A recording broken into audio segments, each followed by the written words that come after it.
Please, all the students, please come to the front row, students. Thank you.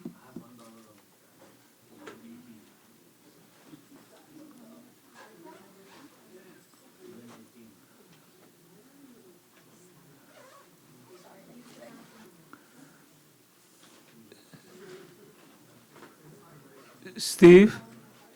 Thank you.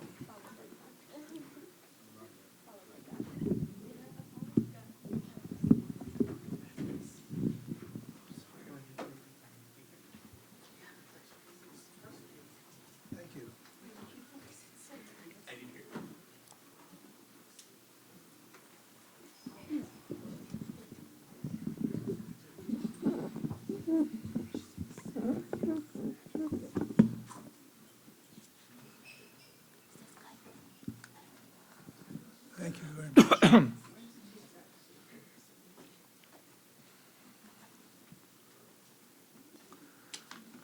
We will now have the second presentation by Professor Katz. The second presentation dealing with Jewish resistance. Thank you, Professor Katz. Good evening. I hope everybody had a good dinner. Tonight, I was asked to talk, as David just mentioned, Jewish resistance. This is one of the most, if not the most controversial issues from the Jewish side of the historical experience. As many of you probably know, there's often made the accusation that Jews went like lambs to the slaughter. And there is, of course, given the numbers of victims, truth to that in some respects. But the story is much more complicated, and it's very important that you understand the whole story. To understand it, first of all, I want to say you have to know a lot about a lot of things. You can't just jump to a conclusion. There are a lot of things for you to think about. Just as we were saying in the earlier lecture, there's a lot to think about. First of all, I want to point out a lot of the problems that you have making resistance. You know, making resistance is not a simple matter. And there are a lot of reasons why it's not a simple matter. First of all, you have the Jewish people. The Jewish people are a cantankerous people. We're a difficult people. Even Moses has trouble with us. So the fact is that you have lesser people trying to control. It's like, what do they say? Controlling cats, right? The fact is, there was no, despite the lies of the Protocols of the Elders of Zion, do all of you know that book? Published in 1905 in Russia, produced by the Secret Service of the Tsar, based on a lie that someone found the record of a Jewish meeting in a cemetery in Paris that talked about the Jews taking over the world. Hitler believed this very, very much.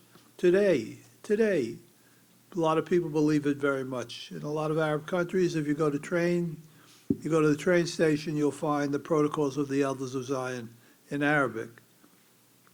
The fact is, the Jewish people were not organized. We had no central leadership. We had no agreed program. We lived all over the world with different languages, different local leaders, different local populations. So it was not a simple matter to organize resistance. All the resistance that's organized is going to be local. But local is not so simple. Why is it not so simple? Because relations between Jews and their neighbors was not so simple. If there were time, if David would organize another seminar maybe in Curacao for a week, we would be able to look at all the detail. But just note that in France, you had the Vichy government and the French collaborators. They were not about to help Jews, they were deporting them. In Belgium, the Belgian state was pretty good, actually. Only 45% of Belgian Jews, or Jews in Belgium, were killed, but 55% was still given up by the local authorities. In Norway, you had whole legions full of Norwegians who joined the SS.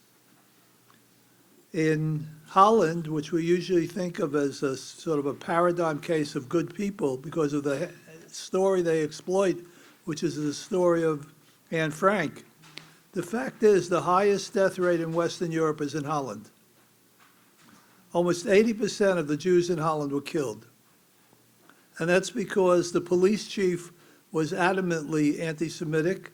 He spared no effort to catch every little Jewish Sarah and every little Jewish boy named David and send them to their death. The neighbors were hostile.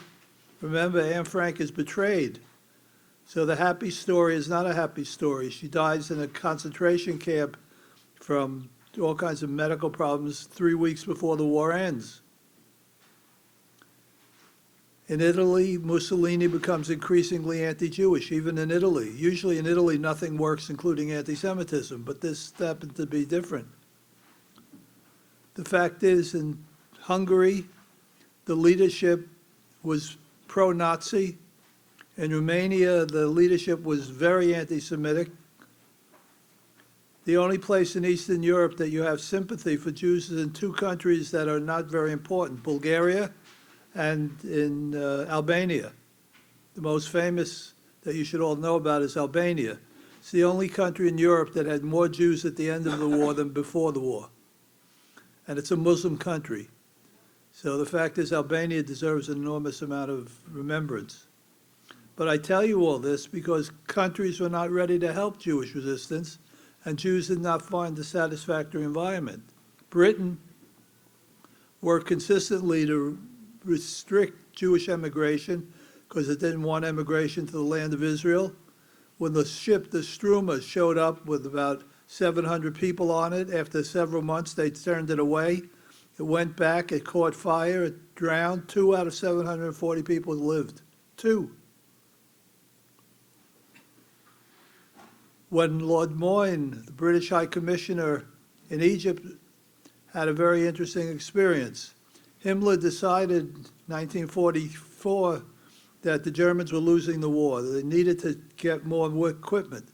So he decided what he would do is he sent a Jew from Poland with a minder, a Pole, to go to Egypt and tell the British that they were ready to make a deal. For 10,000 Jews, he wanted a certain number of trucks. Lord Moyne intercepted this man, of course, as he was expected to. He came to see Lord Moyne, and he told him the deal. He didn't expect to be acted on, but he wanted to tell him the deal. Lord Moyne said, "Thank you very much," and put him in jail for 3 months so he couldn't spread the message. And Lord Moyne's assistant said to him, "Lord Moyne, what are you doing? We could save 10,000 Jewish lives." And Lord Moyne, according to his assistant, said, "And what will we do with 10,000 Jewish lives? What will we do?" The United States, most of the entry visas went unfulfilled in the 1930s.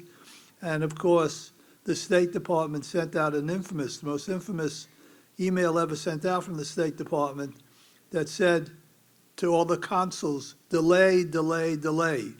Means make it difficult for a Jew to fulfill the requirements to get a green card or a visa to come to America. So when you think about resistance, you have to understand all of these things.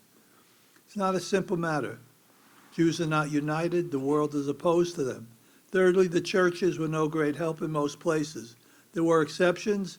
In France, 4 of the 7 bishops were sympathetic and saved Jewish lives. 3 did not. But in Eastern Europe, it was not uncommon for the bishop and the priest to give the rule that when the Jews are being deported, they should ring the bells. Celebration. It's a difficult time, ladies and gentlemen, before we talk about, make judgments about resistance. In addition, you have other factors to consider. First of all, you have to know that Jews have no military training. They have no state, they have no army, they haven't handled weapons since the Bar Kokhba revolt in 135. The fact is, the Jewish people are completely without normal defense mechanisms. In addition, you have to remember that Jews don't hunt. And the reason Jews don't hunt is because of kosher food laws. If you kill an animal with a gun, it's not a kosher animal to be eaten. So the fact is, Jews own no guns, had no guns, didn't know where to get guns. The Polish underground was continually supplied from the air by the Allies, had a very large cache of weapons, but when the Jews came to them at the Warsaw Ghetto, the most famous uprising in Europe, and asked They gave them, I think, 6 handguns and a few bullets and a few machine guns. Unbelievable. In addition, you have to take other things into account. For example, geography. Usually people don't think of it, but it's one thing to resist in Warsaw, it's another thing to resist in Belorussia. In Belorussia, there were a number of acts of resistance, meaning we ran away from the ghettos. But when you ran away from the ghettos in Belorussia, where could you run to? You could run to forests. So we know a sizable number of people survived the forest. There was actually a movie made a few years ago, I can't remember the name, it was the Bielski brothers. Defiance, that's it. Is that the one that James Bond played in? Yeah. Right. He's the man who plays James Bond, played one of the Bielski brothers, right? But in Warsaw, you ran away, there was no forest to run away to. So they went into the sewers. Sometimes it worked, sometimes it didn't. It was much more complicated. In addition, you have to take into account, it's not easy to be a resistor. Being a resistor means breaking the law, maybe even killing someone. Jews were not raised to kill. We're not raised to oppose the law. Goes all the way back to rabbinic times. Do what the state wants, to render unto Caesar, right? So the fact is that you have to take all of these phenomena into consideration. In addition, it's important for you to understand that the Nazi state consciously misled Jews, consciously.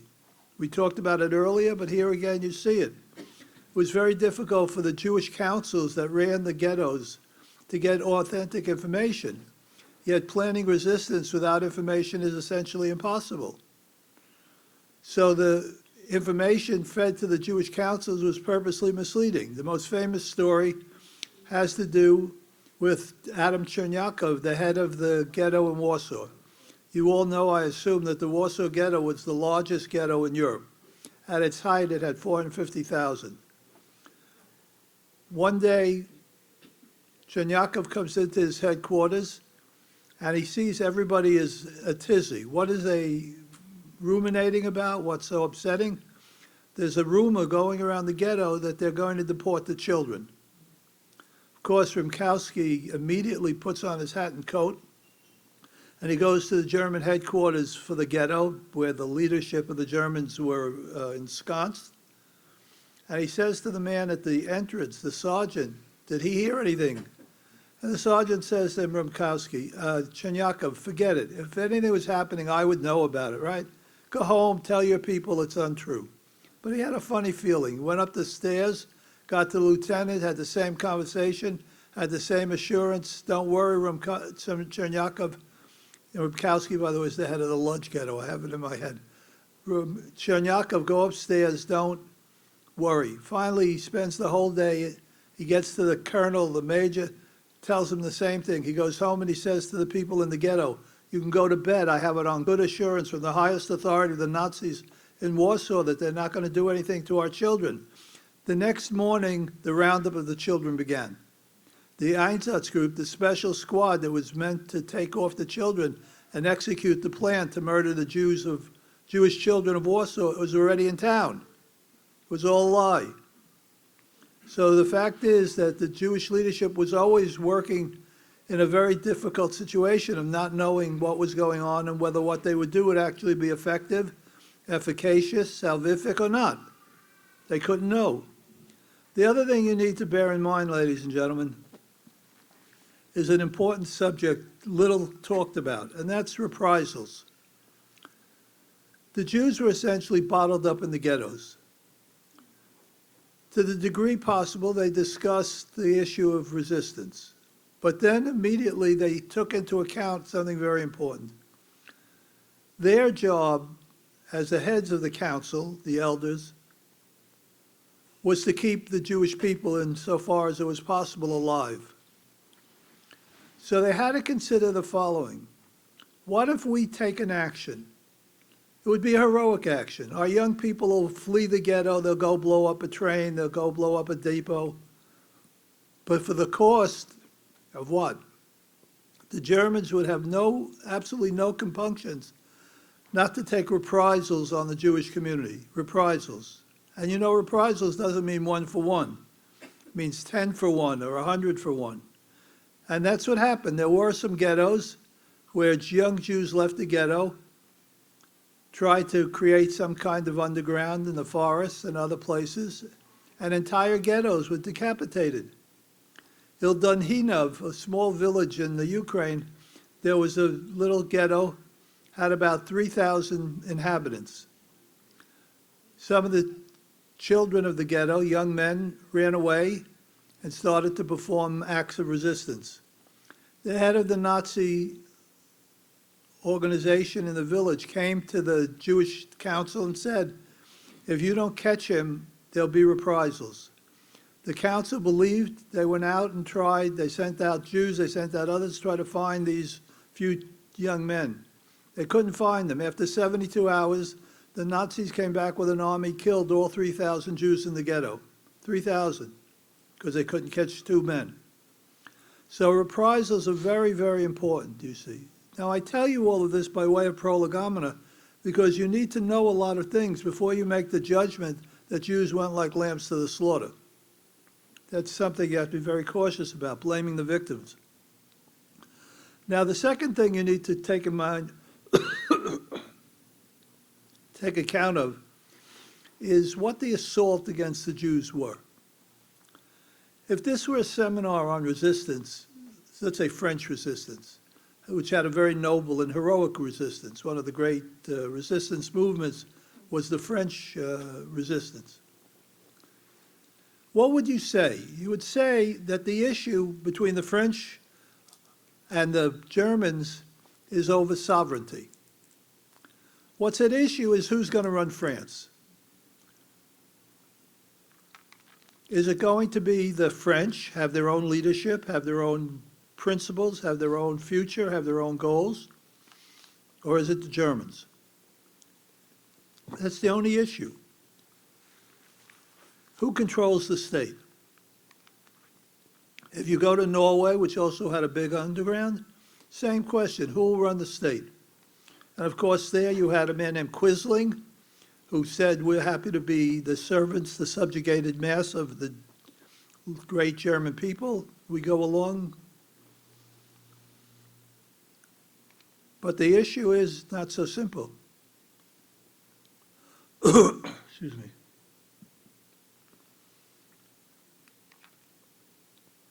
The Jews were in a different situation.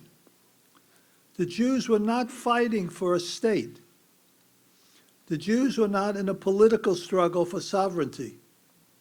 The Jews were not trying to control the goings and comings of the prime minister. What were the Jews fighting for? Well, there are 2 kinds of Jewish resistance you have to pay attention to. The first, I'm going to call spiritual resistance. This has no counterpart in any other resistance movement. Spiritual resistance. What does spiritual resistance mean? It means that you are contradicting the Nazi view that you are not human, that you have no dignity, that you are shameful, that you are all the kinds of negative things we talked about an hour ago. What Jewish resistance, on the one hand, is dealing with is not winning the war, has no illusions about overcoming the German army. After all the countries of Europe put forth armies, couldn't defeat the Wehrmacht. The Jews were not going to defeat the Wehrmacht. In almost all cases in human history where you have terrible situations, the end of the victimizer only happens because outside forces interfere, as in Rwanda, which we were talking about earlier. The fact is that the Jews were fighting for something else, their dignity. So when you measure, quantify resistance, you have to take that into account. It's not just a question of military strength. It's not just a question of who wins the military struggle. It's rather what the Jews are fighting for has no parallel. One woman, Fanya Fenelon, a famous author of the Holocaust, tells us eating a piece of kosher food was resistance. just trying to show you were human. And look at all the things that happened in the ghettos. There were schools for children, though it was illegal. And not only were there schools for children in the ghettos, but they organized the schooling around feeding time to make sure the kids came. And the Jewish self-help organization in the ghetto fed these children every day to the degree it was possible. Jews had a lot of musicians, famous musicians. So what did they do in the ghetto? They showed that they were still famous musicians. They were still human. Animals, subhumans, parasites don't form orchestras. You have famous music coming out of the ghetto that still is kept. The most famous was an orchestra that performed in a concentration camp called Theresienstadt, Terezin, near Prague. Teachers taught their schools children up to the age of 12. And professors in secret gave lectures to people they hoped would have a future at university. The Warsaw Ghetto had a secret medical school. So you have here all kinds of things that happens. I remember it was the 50th anniversary of the liberation of Auschwitz. And I was part of an American delegation. I was walking around the camp with my close friend Elie Wiesel, who of course had been there. He was going to show me where he had been. And we ran across the chief rabbi of Warsaw, an older man, about 80 years old. And he told us his story. How did he stay human? He said every morning before the sun came up, he would run in the dark from his bunk next door to another bunk. And why did he do that? Because he would trade a little bit of bread that he had saved the day before, so that the man who had a pair of tefillin, phylacteries, prayer, do you all know what I'm talking about? In the morning when Jews pray, they put on a special little box with some quotations from the Bible, and we wrap it around with a strap. The idea of binding ourselves to heaven to reduce the distance between God and Israel. He used to trade every day his little piece of bread to put on those tefillin for 30 seconds to keep him alive. When David Weiss Halivni, the famous Talmudic scholar who survived, who was a 14-year-old from the same town as Elie Seget, saw somebody eating a sandwich on a page of the Talmud, he took his life in his hands and asked if he could have that page of the Talmud, which he studied every day for the rest of the war, and he said it kept him sane.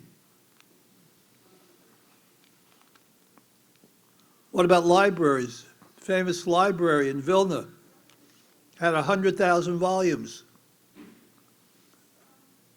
100,000 volumes that circulated regularly in the ghetto. Resistance, showing you read a book. Now, if there were only this spiritual resistance, ladies and gentlemen, I would say to you, Dayenu, that's a Hebrew song we sing at the Passover meal. If God did this for us, it would have been enough. If God did that for us, it would have been enough. The truth is, what went on the side of spiritual resistance is a crucial thing. And this also bears on the Jewish councils that are so maligned. The Jewish councils everywhere supported spiritual resistance. They understood how important it was, how life-enhancing. What they got into debate about was physical resistance, military engagements. We'll talk about it in a moment. So you need to know this side of the story. When people talk about resistance, it's very complicated, more complicated, because you have to ask, what is resistance to be measured by? It doesn't mean you're successful. If you're not successful, it's not resistance. Does it mean you kill Germans? If you don't kill Germans, it means it's not resistance. So the criterion, the metric used to measure Jewish resistance is very difficult. And in this case, spiritual resistance is very important. But that's not all. It isn't Dayenu, because the fact is, remarkably, Jews fought back. They did it in all kinds of ways. First of all, they did it in the ghettos. I assume everybody in a learned audience like this knows about the Warsaw Ghetto. Passover, next month, 1943, the uprising. But here, I need to tell you something more than the Warsaw Ghetto. But before I do, I ask you to remind you to remember what we talked about earlier. People are all starving. People are all hungry. People are all cold. No fuel was allowed into the ghettos. The first winter, they took all the wood that they could find, they burnt it, they stayed alive. By the second and third winters, there was nothing to burn. People froze to death. In addition, there's sanitary problems in the ghetto. The reason you have sanitary problems in the ghetto is a corollary of the cold. What happens when it's too cold? Your pipes burst. When your pipes burst, you have no facility to get rid of your waste. So people are dying of sickness, dying of hunger, dying of cold. In addition, the Jewish councils are trying to provide in an environment where everything human was denied to them. Now, these are the people you're asking to resist militarily, and yet they do resist. First of all, they resist in the ghettos. I want to insist that you look beyond the Warsaw Ghetto. It is true that the Warsaw Ghetto was the most important action during the entire war by a conquered group in Nazi Europe. The Polish underground in its uprising would only take place a year later when the war was essentially over. The fact is that Jewish resistance in Warsaw is famous, but it is not by any stretch of the imagination, as people usually talk about it, as the only event of its kind. A couple of summers ago, I was visiting Yad Vashem, the Israeli Holocaust Memorial, in their research center as a fellow, and I wanted to see if I could find more evidence. I looked at the Jewish councils all over the ghettoized world of the Third Reich. I found in a relatively small time and a relatively little investment, 63 ghettos where there was physical resistance. Now, it doesn't mean that these 63 ghettos succeeded. It doesn't mean that the councils were not betrayed by somebody, either a Jew who thought he would survive because he gave up information, or a non-Jew who thought he would get a cigarette or a bottle of whiskey because he undermined Jewish resistance. But 63 ghettos had resistance, and I'm sure there were more. In addition, you have the undergrounds. Now, the undergrounds you would think would be welcoming to Jewish resistors, but they weren't. There are two kinds of undergrounds, one that accepted Jews and one that did not accept Jews, especially Eastern Europe, where the bulk of the Jewish people were. The undergrounds were just as anti-Jewish as the Nazis hunting them. Moreover, they had a fear that if they were known to have Jews among their group, the Nazis would be even more ferocious in their search for them. In addition, even in those places where Jews were welcome, I put quotation marks around the welcome, in the ghetto, in the resistance of the partisans, you have to know that they had to bring a weapon. But as I told you at the beginning of the talk, where are they going to get a weapon? The only Jews who were permitted in many undergrounds were doctors and nurses, because everybody needs doctors and nurses. So what did the Jews do? Jews formed their own underground. It's a very little known subject. It's very little talked about, but it's an important subject. Jews didn't give up. They didn't stop resisting. They formed their own underground. So, for example, we know of an occasion where they blew up a train and freed hundreds of Jews on their way to the death camps. We know in Belgium something very famous happened. The Nazis take over Belgium, about to take over Belgium, and what does the Jewish underground do? Here you have to understand the nature of the Jewish community. As I started by saying, we're a bunch of difficult people, very difficult. But in addition, we're very organized. Jewish organizations are very organized. I'm sure here in Bethesda and Washington, there are lists of who the Jews are. Why are they organized? Because they want to raise money. So the fact is, everybody's on the list. The Jews were no less organized in Belgium. They were very acculturated, very assimilated. They looked like everybody else. They dressed like everybody else. but there was one Achilles heel. You could find who they were by going to the Jewish headquarters, what we call the Jewish Federation, and finding the list. So what did the Jewish underground do? They went to the headquarters and they burnt all the lists. So the Germans couldn't find Jews so easily. So of the 100,000 Jews in Belgium, 55,000 survived. Next door in Holland, where they knew who the Jews were, 80% were murdered, 20% survived. So this was an act of enormous heroism. Also, you have elsewhere direct actions by undergrounds where the Jews were prominent. The French underground being the best example, because that was the one underground that really allowed Jews to flourish as a leadership in the underground movement. The second place that you had resistance was in the work camps. There were hundreds, as I said earlier, hundreds and hundreds of work camps all over Europe. And Jews were sent to them as slave labor. And we have lots of evidence from different places of Jews consciously thwarting the production of whatever it is that they were working on. If they were working on tanks, they introduced weakness to the tank. If they produced rifles, they did things to the rifles. So we know that there were important actions of resistance on the part of the councils and the Jewish community against the German Reich. The third place that the underground and the ghettos had even more importance was, of course, in the camps. In the death camps, there was resistance. Now, this was very difficult, ladies and gentlemen, because you can imagine that in the ghettos, the resistance would be very much focused on reprisal. If the Jews did anything at all, they were immediately murdered, they were immediately beaten, immediately punished, and yet they resisted. The three most famous resistance movements were in Sobibor, Treblinka, and Auschwitz. The leaders in all of these environments were the Sonderkommandos, the young men we talked about earlier. Why? Because they had to have the ability to move around the camp to do their work.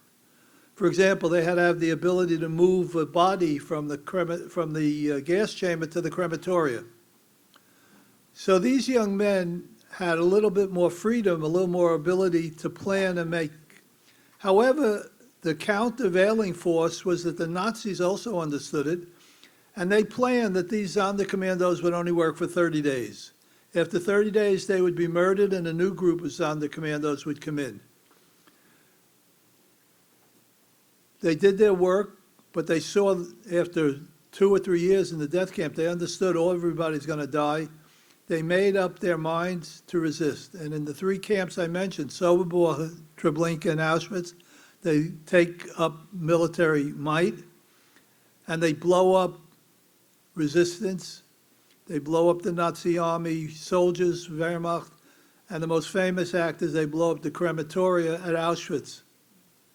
And as I said earlier, nobody was ever again gassed after November 9/10 at Auschwitz. It's remarkable. Just think of who these people were.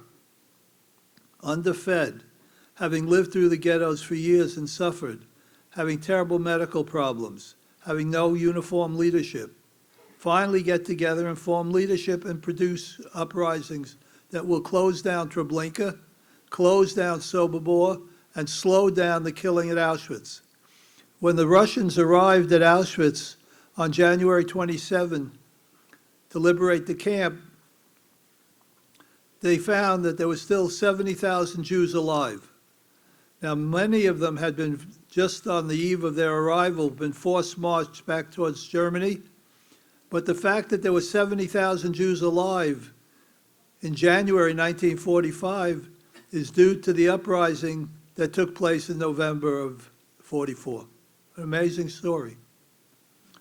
Now, you see, what I tell you is complicated. There's a lot to know about resistance. It's not a simple matter, whether it's reprisals, or it's dealing with the churches, or dealing with the countries of Europe that didn't help.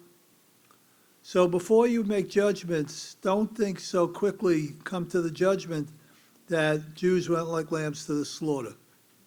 I want to give you one piece of comparative data which hopefully will make sense to you. There was another group that was captured by the Germans, just like the Jews, almost same number. And these were the Soviet prisoners of war. In the first few months of the war, the Russian army completely collapsed. It was just not prepared. Stalin had made a terrible, terrible mistake.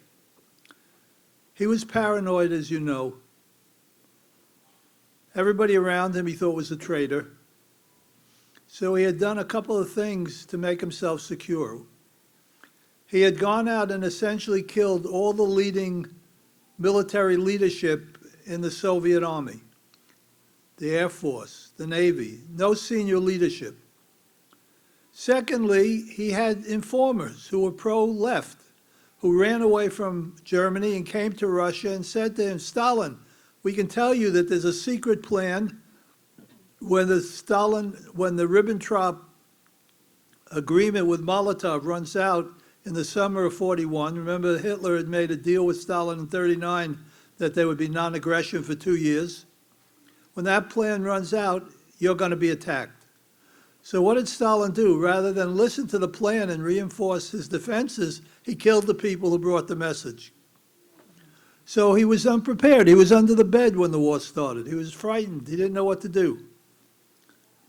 After a year, they did heroic things in Russia. They moved the whole of Russian industry to the Far East, and they were supported by the West, especially America, and so they were able to fight back. But in that crucial moment of the beginning of the war in Russia, the Russians were totally unprepared. So the Russian army gave up. 5 million Russian prisoners of war were taken. Never in history has there been such a large number. Moreover, not only were 5 million prisoners of war taken as prisoners, but in addition, something else. Himmler hated the Russians, like Hitler hated the Russians. If you read Hitler's speeches, you'll see constantly one phrase, Jewish Bolshevik, or Bolshevik Jews. For him, Bolshevism was a tool of the Jews to indicate their interest in world domination. Jews used the Russians as a kind of puppet to pursue the goals of the protocols of the Elders of Zion. The fact is that this idea led Himmler to decide not to feed the Russian prisoners of war in the first year. 5 million men captured, 2 million die in the first 12 or 14 months because of starvation. Finally, in the middle of 43, as the war is turning against the Germans, the Great Battle of Stalingrad, other kinds of losses, Himmler wakes up to the fact that he had 5 million, now he's got 3 million men who could do something useful for the German war industry. They could go to the factories, they could build, they could construct, they could work on behalf of the German army. So he starts to feed them, minimally, but now he gives an order that they should be fed enough to survive, at least short term. Now, why do I tell you all this about the Russian army, about Russian soldiers? I want to stress, not because I want to denigrate their behavior, which I'm about to tell you something about. There was not any single major uprising by 5 million Russian prisoners of war. Moreover, just think of the 5 million prisoners of war. They had no family to worry about like the Jews in the ghetto. They had nothing to worry about when it came to leadership. They had a rank, right? Sergeant, lieutenant, major, colonel, general. They had a command structure. They were used to dealing in arms. They knew how to fight. They knew how to organize military resistance. Yet, despite all of these factors, they didn't produce any major uprising throughout the war. A few smaller events, but nothing you can identify as real major resistance. 5 million prisoners of war. But nobody talks about the Russian prisoners of war as being cowards. And they're right not to talk about it, because the fact is, when you have been dehumanized like the Russians were dehumanized, when you have been starved like the Russians have been starved, like you have been beaten and dealt with in all kinds of inhumane ways like the Russians were, it's not surprising that they did not uprise, that they did not come to the fore and say, let's create major physical resistance, that they were depressed, that they were subordinated is exactly what you would expect. And I would put it to you, that's exactly what we should have expected when we deal with Jewish resistance. Their condition was similarly oppressive, heinous. But the irony of ironies is that whereas the Russian prisoners of war, and I stress, not to be denigrated, to be expected, did not rise up in the large-scale resistance, the Jewish people in the ghettos, in the work details, in the undergrounds, and then in the death camps, in the shadow of the crematoria, did resist. So really the right question when we deal with this issue isn't why was there so little Jewish resistance, but I suggest you all go home and think about the question, why was there much? How was there so much Jewish resistance under these conditions? Thank you very much.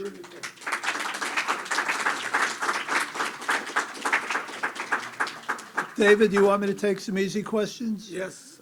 Please. Anybody with any questions, please? I thought that was a beautiful presentation. Yes, sir. You asked the question earlier. I did. Did you pay for two? Would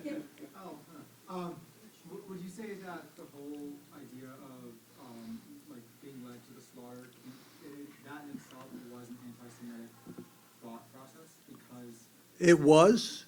would you say that? Because I would say that that it's not in good faith, right? That people hold these opinions without knowing all the things I've talked about, impugning the integrity of an entire people and the victims, as well as forgetting altogether about the heroes that I've talked about only briefly. I only had a few minutes. So I would say someone who issues that is unthinking, first of all, and secondly is without moral responsibility. They don't respect that they have to recognize words have power. And using words incorrectly or descriptions incorrectly can have very unfortunate consequences. Now, anti-Semitism is another leap, right? There are people who use it for anti-Semitic reasons, and you'll find that. If you look at all kinds of right-wing groups in America, and even more in Germany and elsewhere, you'll find all kinds of canards about Jewish behavior and Jews linking up with Nazis for certain ends and so on. All of that is just anti-Semitism. Goes a step beyond bad faith. Yes, sir.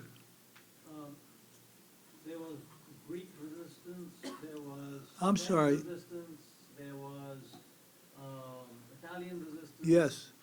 There were no coalitions formed within the Jewish community with those resistances. There was, as I said, two ways in which Jews joined up with these resistance movements. One, they were allowed in certain places, the most well-known being France. They were allowed to join the resistance and to be part of the general flow of things. Alternatively, in most places, there was a lot of hostility. Take, for example, Greece.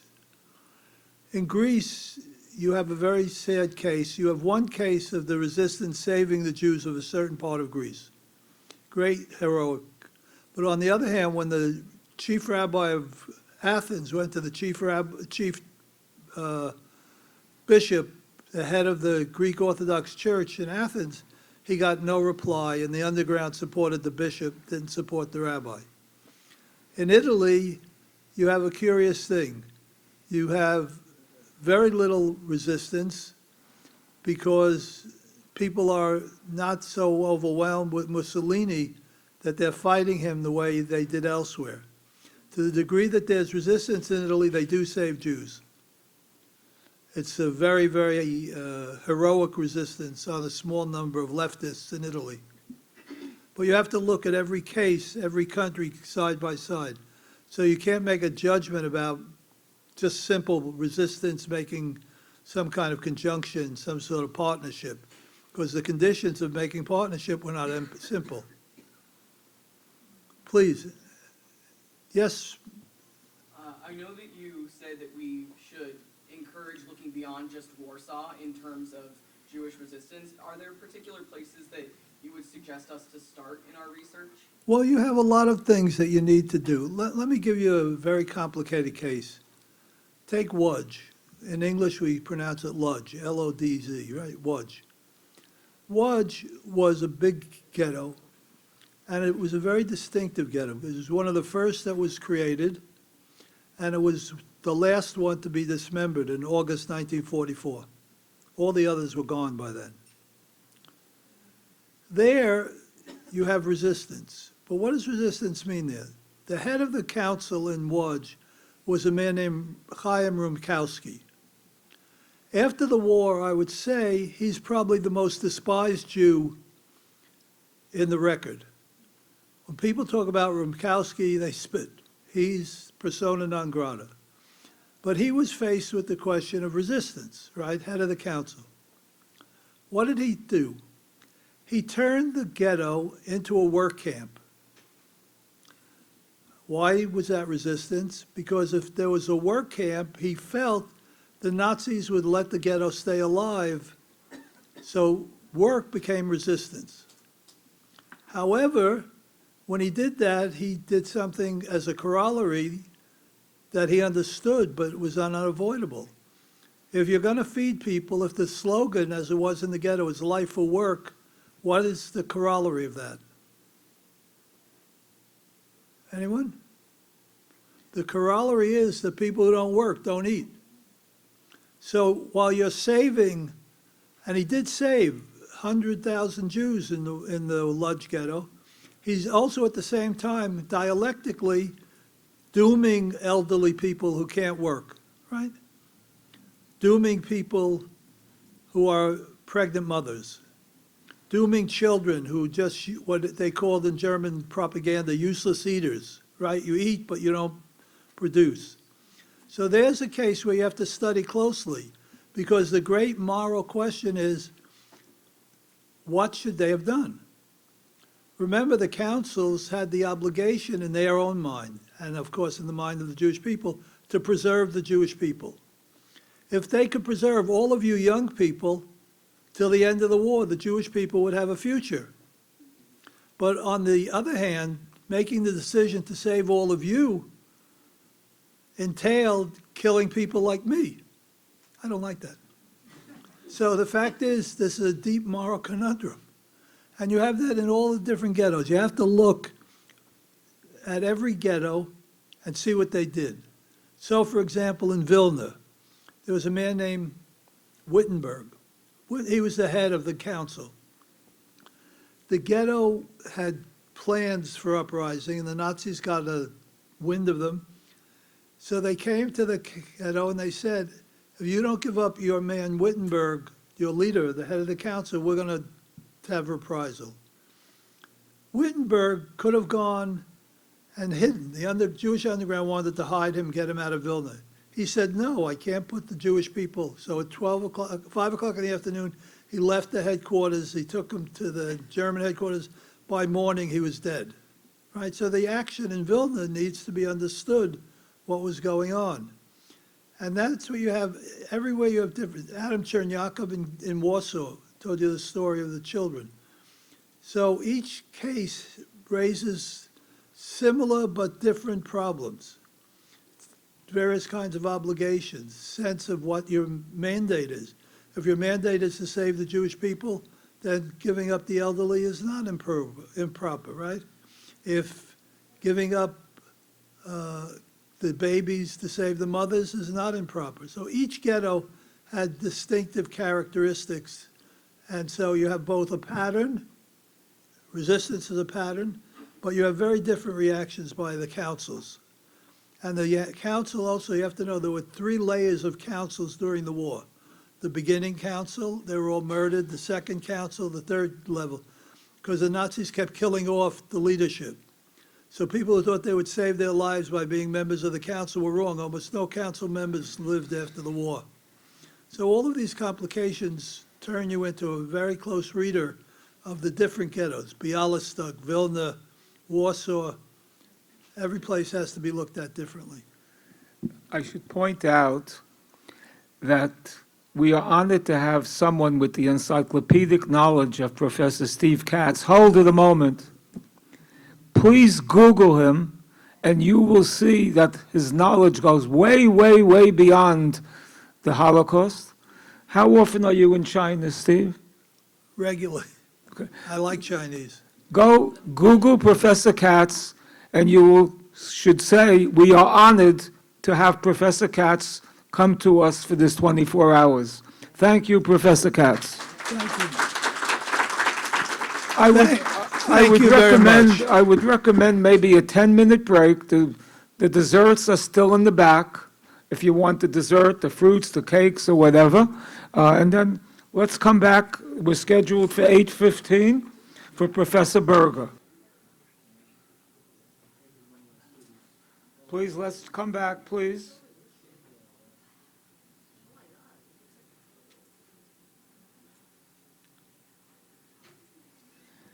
It is our honor to have with us Professor Ronnie Berger at Delphi University School of Social Work, and a very, very interesting and relevant topic for everybody here, intergenerational trauma and post-traumatic growth. Thank you, Ronnie. Good evening, good morning. I don't know what to say good anymore. And now, this is a challenge because we all got up, most of us, very early. We're exhausted, and definitely Steve's talk is a hard act to follow. So I don't know what I was thinking when I agreed to give a scholarly presentation at the end of the day, but I'll try my best. Well, all we can do is try. Now, I want to start by a question. What happened in the year 1492? Columbus sailed the ocean blue. Yes, most people, the first answer I heard was Columbus discovered America. But this is also the year of a forced expulsion by the Inquisition of Jews from Spain. That is not something that comes first thing to anybody's mind. I want you to read this, and this is a true story. I took it last Friday. I went with my partner and my daughter-in-law to the orchid show in the Botanical Garden. Read what's here, and tell me what's your association. What's your first thought when you read it?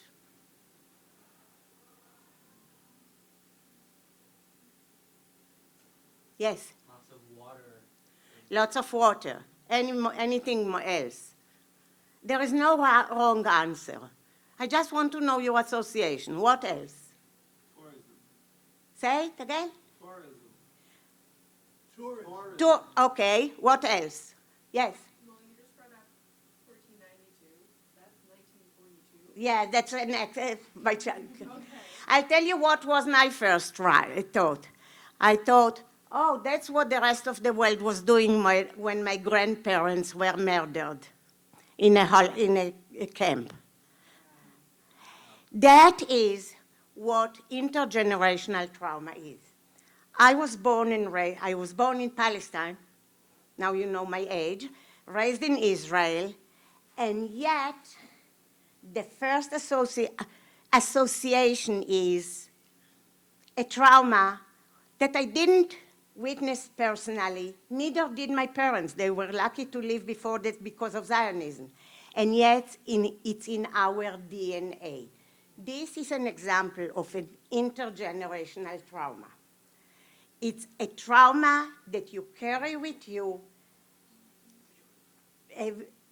by osmosis, by vicariously. You weren't there, and yet you are traumatized, and the symptoms are not less than those who personally and directly observe the trauma. So I just wanted to drop you into it, and now I'll go to the scholarly presentation.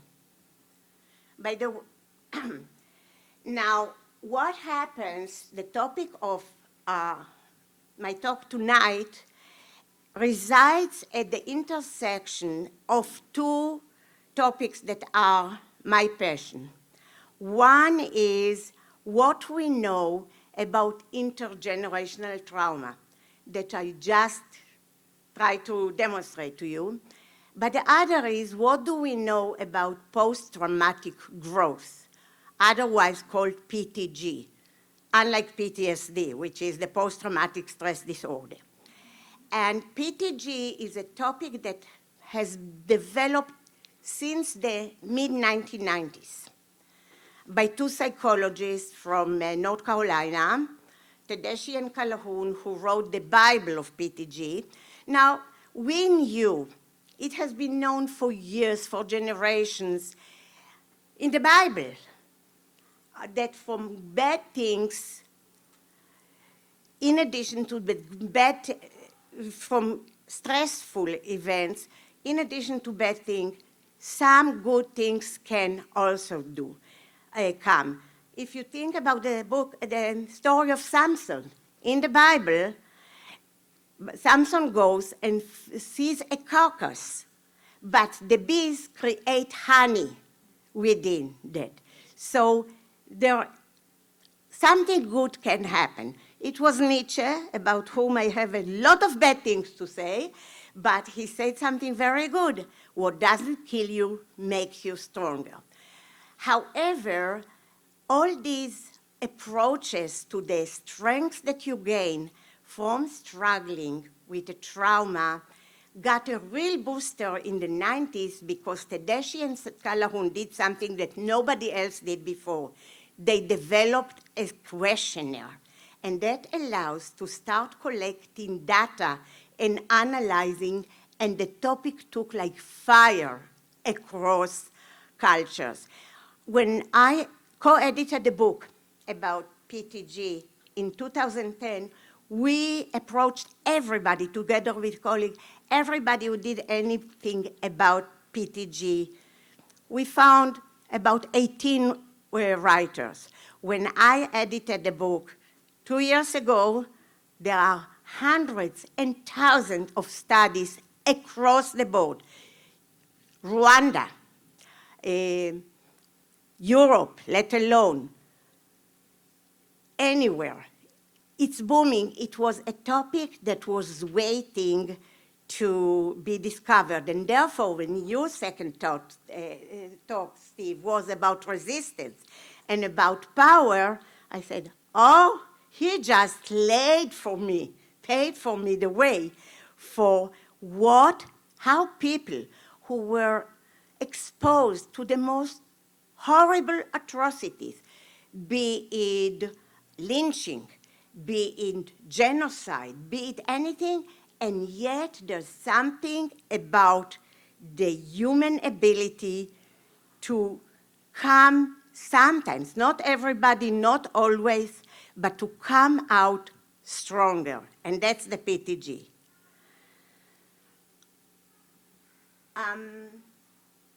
Basically, that's a definition, and by the way, I'm happy to send everybody the PowerPoint, or I can send you, and you can distribute it.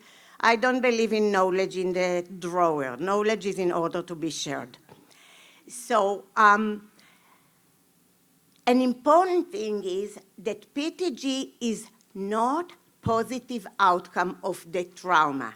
Nobody I know, and I doubt that anybody you know, wants to experience a trauma in order to become stronger. It is the resilience, the ability to grow from the struggle with the trauma rather than from the trauma itself. And that sounds like splitting hair, but it's very important difference. It's not the event that makes you stronger. It's your struggle with that event that makes you stronger, or that can make you stronger. PTG is different. So then often when I speak about it, people say, oh, so you mean coping. No, I don't mean coping. PTG is different than coping because coping is a way of acting, behaving, feeling that kind of makes you deal with what happens. PTG brings you to a higher place, better functioning, stronger than what you did before the stressor event. So this is a very, very different kind of animal. Any questions about what I said thus far? Any comments? Any agreements, disagreements? You are just sound asleep. What? No, this is huge for me, because after a genocide, when people say, could Rwanda have ever improved or anything like that, was it the genocide the reason? And even these other things, I know you said splitting hair, but I can't agree with you more, and your vocabulary, I've just been writing it down. Because in Rwanda, we want to know, can a neighbor who killed you, became a murderer, ever be a trusted neighbor, and even a better neighbor than the one who decided to agree with genocide? So this is huge for me. I'm excited. So let me tell you something. When I started, I was approached by a very prestigious publisher to edit a book about the handbook of PTG. I said, okay, but on one condition. I want to be inclusive in every way of sense of the word. So after all kind of stressor events, at all stages and from all parts of the world. So I spent, Adelphi was very generous. They gave me a sabbatical. Never did I work so hard in my life. Teaching 5 courses is harder. And I reached out to many, many people. And one of the people, and that's a chapter that might be interesting to you, one of the people, I said, all parts of the world. So somebody from Rwanda who wrote about PTG following the Rwanda genocide, and I'll be happy to share with you the chapter. Who can grow? Basically, according to the theory, listen, I'm a scholar. I go from theories to research. Everybody, individuals, couples, families, communities, organizations. The truth of the matter is that most of the material we have is about individuals because it's easier to study. No big deal there.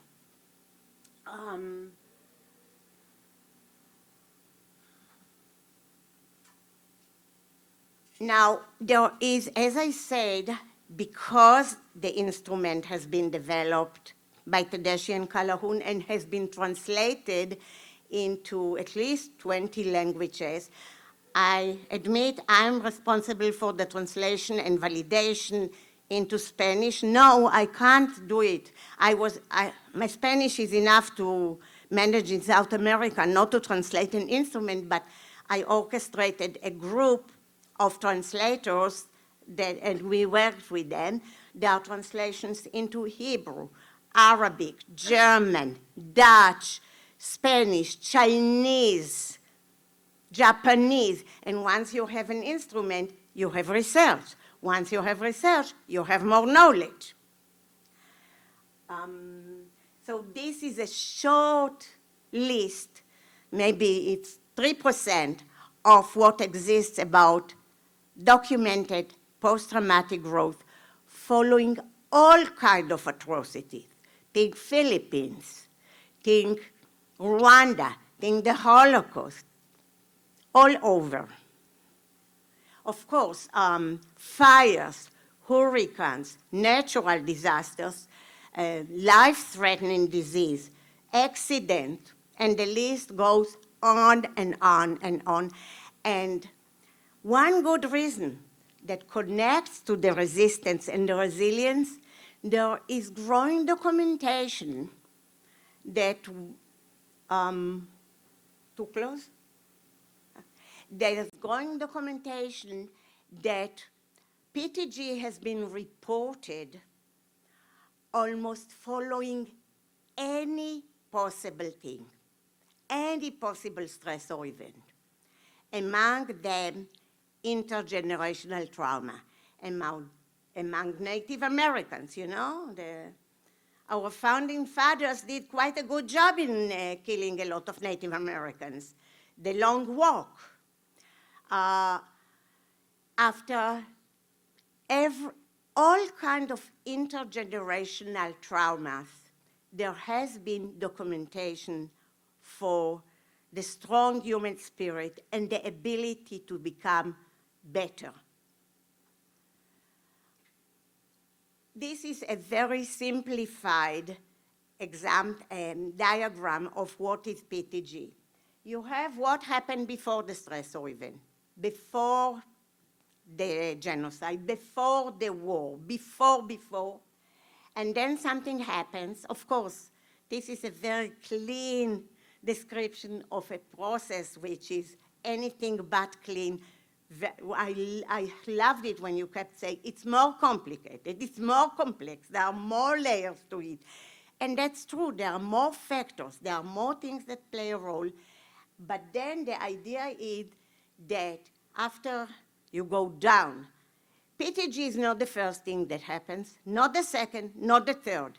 If it happens down the road, after people really go all the way down and then begin a transformative process of how to be better. It's not how to bounce back to where they were. It's how to be better. And it's a very important nuance variable. And that gives reason to some hope that even after all the atrocities we see occurring all over the world, we should not lose hope. So not only should we not lose perspective of why people did not resist, but also not lose hope. Yes, we are in a very bad place in the world right now. I think anybody would agree with this. Unless, otherwise, I don't know where you were in the last 3 years. As you mentioned, there are still kidnapped people in Gaza. There are people murdered. There are people, you look and there are atrocities across the world. And yet, there is the potential, even though trauma can be transmitted intergenerationally, there is some also hope for this, and we have to keep the balance.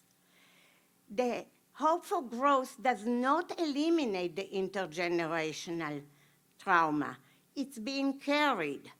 Some say it's being carried in the genes.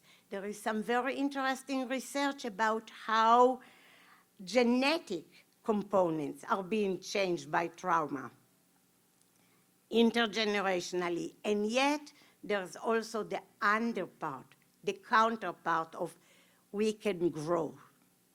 And, you know, it's not one or the other. It can be both and, which makes it more complex. Excuse me.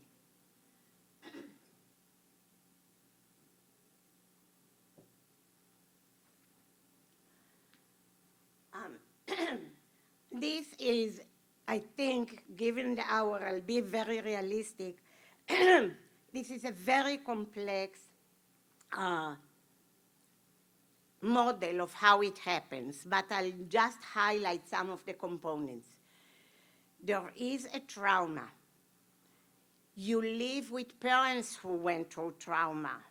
There's a lot of literature about how parents in the Holocaust, people who had parents in the Holocaust, it impacts their marital life, their grandchildren. There's not yet research that I know of about great-grandchildren, but I assume it's only a question of time. Think about the historical context. Every trauma, primary, if you were the one there, if it's vicarious, namely if you live with somebody who was there, like families of veterans, they were not in Afghanistan, their wives and the children, but they live trauma, it's vicarious. Then if it's intergenerational, their offspring get the trauma. And there's a lot of debate how what is the mechanism, what is the process that brings the trauma from one generation to the other. And you know, like in academia, there's also a lot of debate. Is there such a thing? How much of this thing? What does it look like? What, et cetera, et cetera. But definitely a traumatic experience, whether it's personal or intergenerational, create challenges. That leads to distress. A major component in dealing effectively with all kind of trauma, and that also relates to something you spoke, is social support. The availability and the quality of social support. Some cultures refuse to recognize intergenerational trauma. You are not allowed to talk about it. I don't travel to Japan as much as you travel to China, but in Japan, for example, there is total taboo and silence. The same in Vietnam, where definitely they were exposed to intergenerational trauma.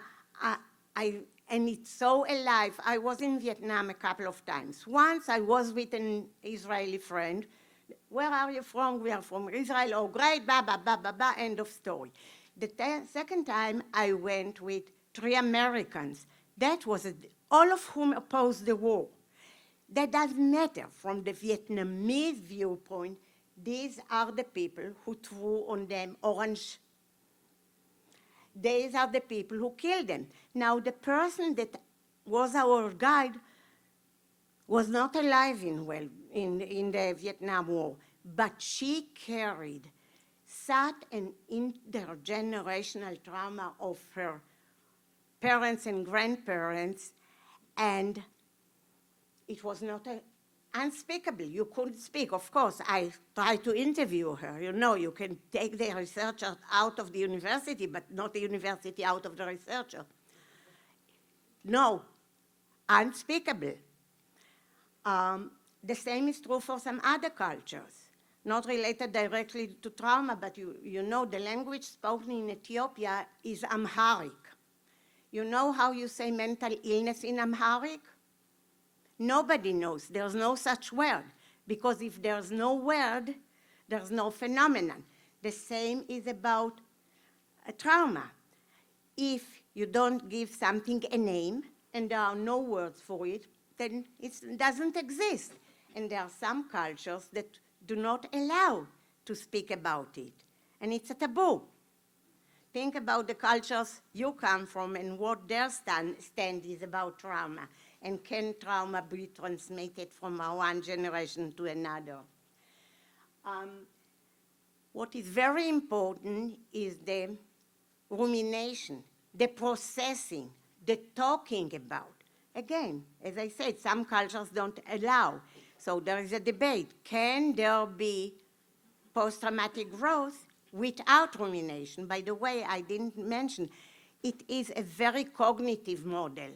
If there is any psychology major in the school, Freud probably turns in his grave hearing all this, because that's a different culture, a different way of seeing things. But hey, diversity not only in people, also among opinions. The factors that are related to PTG are what is the event. In the case of intergenerational trauma, it's very different than if I was hit by a car and had a personal, devastating experience. It is who is being affected. And we can do a whole course about it. Age, gender, a personality trait, what's the typical coping skill, and also the nature of the context.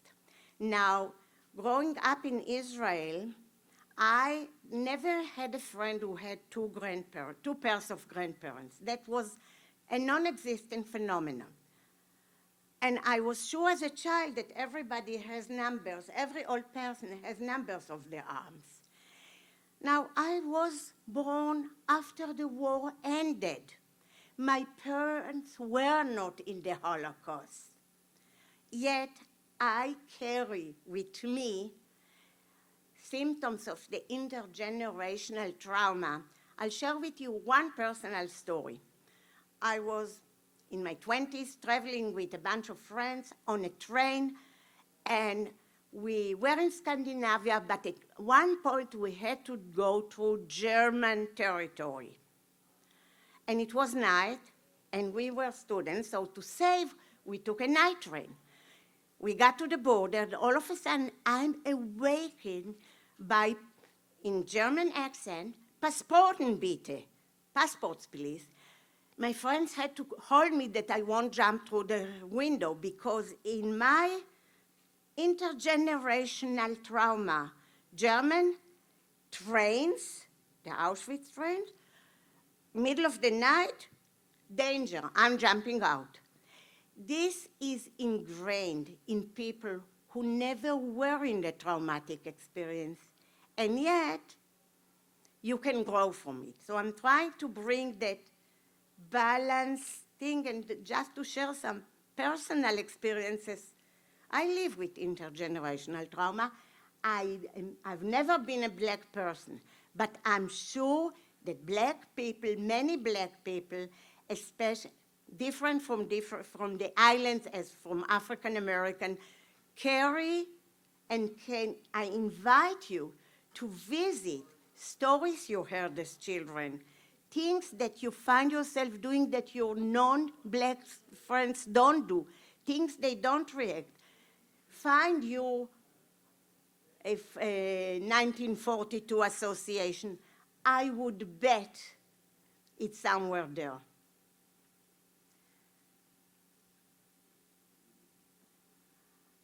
There is a lot of critique on the concept of PTG. Is it real? Is it something we tell ourselves because we want to feel better? Is it a defense mechanism? Well, the jury is still out, but there is growing evidence that when not only the person self-reports both the secondary or intergenerational trauma and the PTG, and when you add to it reports from people around the person, there is strong evidence for both of them. So while the jury is out, there is growing recognition that yes, there is intergenerational trauma, and yes, there is PTG, and yes, probably there is PTG following intergenerational trauma. Not only, but also. Any questions? Anybody wants to share any thoughts they have in respect? Yes. So, if I heard you correctly, you said that when the families that are different generations don't talk about it, then it's not there? No, just that's what thank you for the question. No, it's there, even though nobody talks about it. And in some cultures, you are not allowed to talk about it, but everybody knows it. And the children know it. You know what? For many years, I was a child therapist. If I wanted to know what's really going on in the house, I would ask the 3-year-old or the 4-year-old. They may not have told me in adult words, but they would give me the exact picture of what's going on in the home. But it's not talked about. It's there, and it's not talked about. You know, family secrets, a lot of therapists make a lot of money from family secrets. It's there. You can't eliminate things just by not talking about them. So I'm glad you asked in order to clarify it. The reason I bring it up is my family moved from what is now Pakistan to India. During that time, on both sides, about 15 million people moved, and 2 million people were killed on both sides. And so my grandparents and even my mother's brothers and all, they were young teenagers at that point. about that particular experience.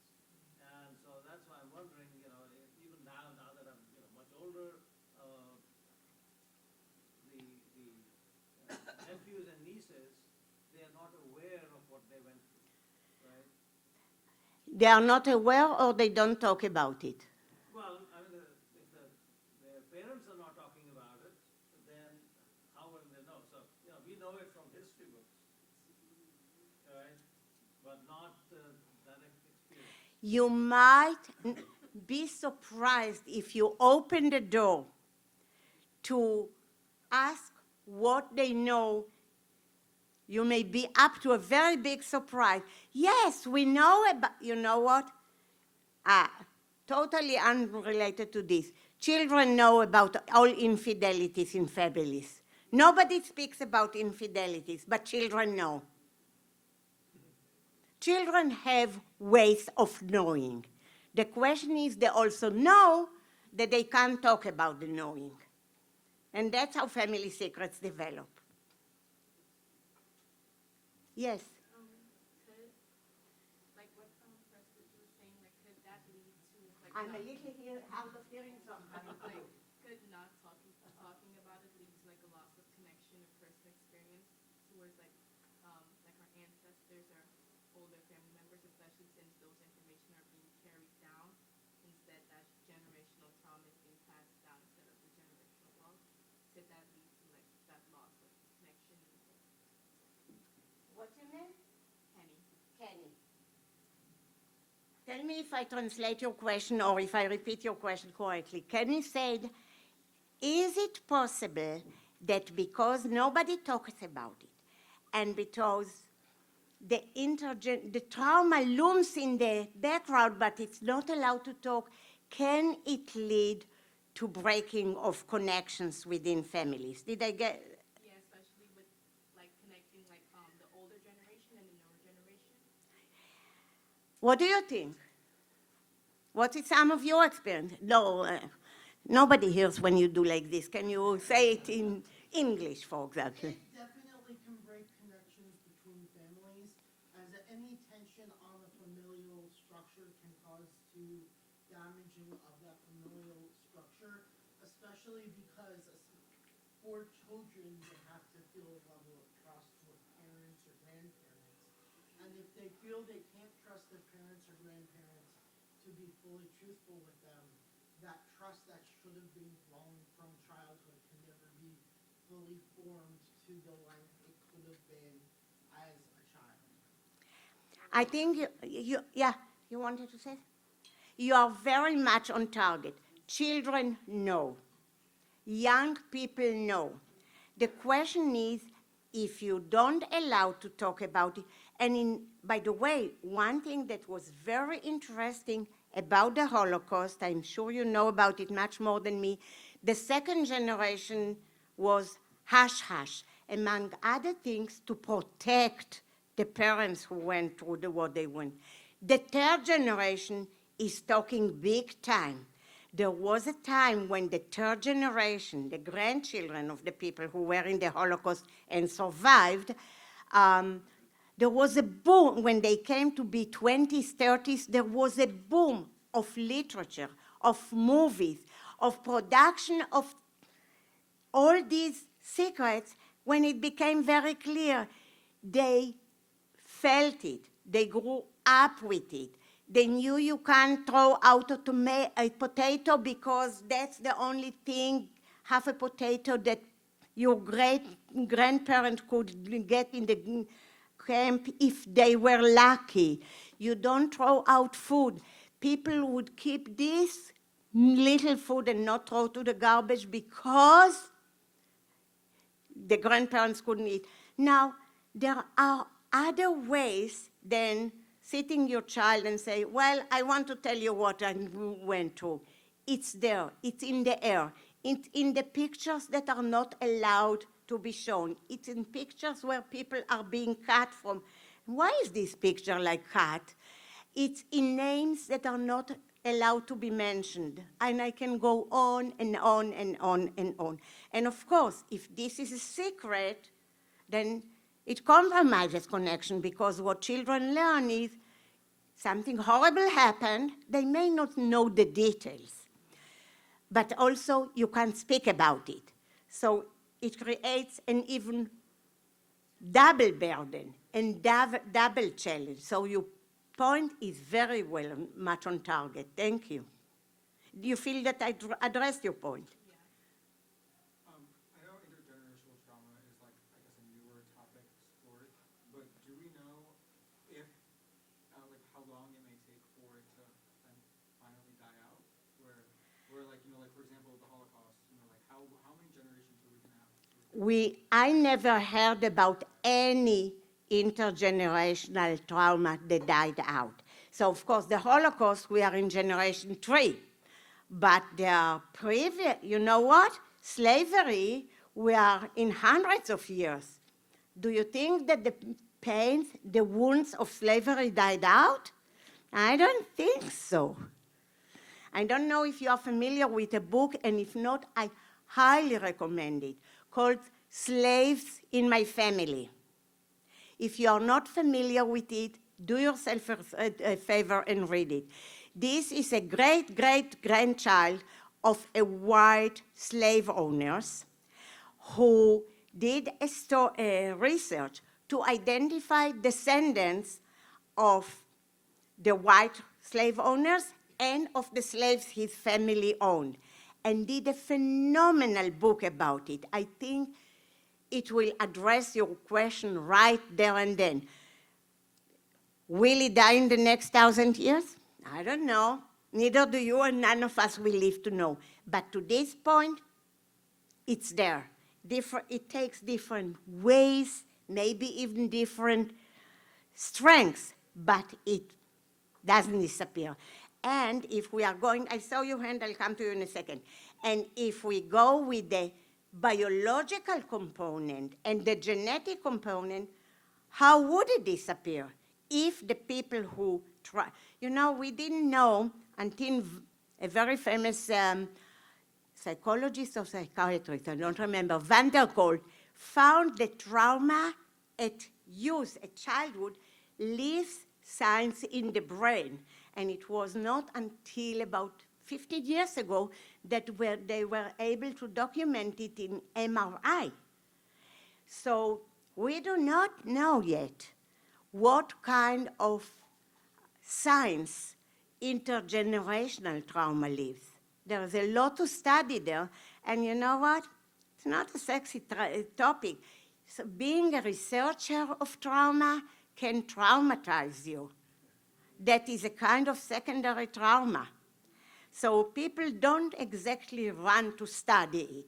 So we don't know much. It's really challenging, but to this day, I don't know about any study that knows, oh, okay, if you live the next 50 generations, maybe it will disappear.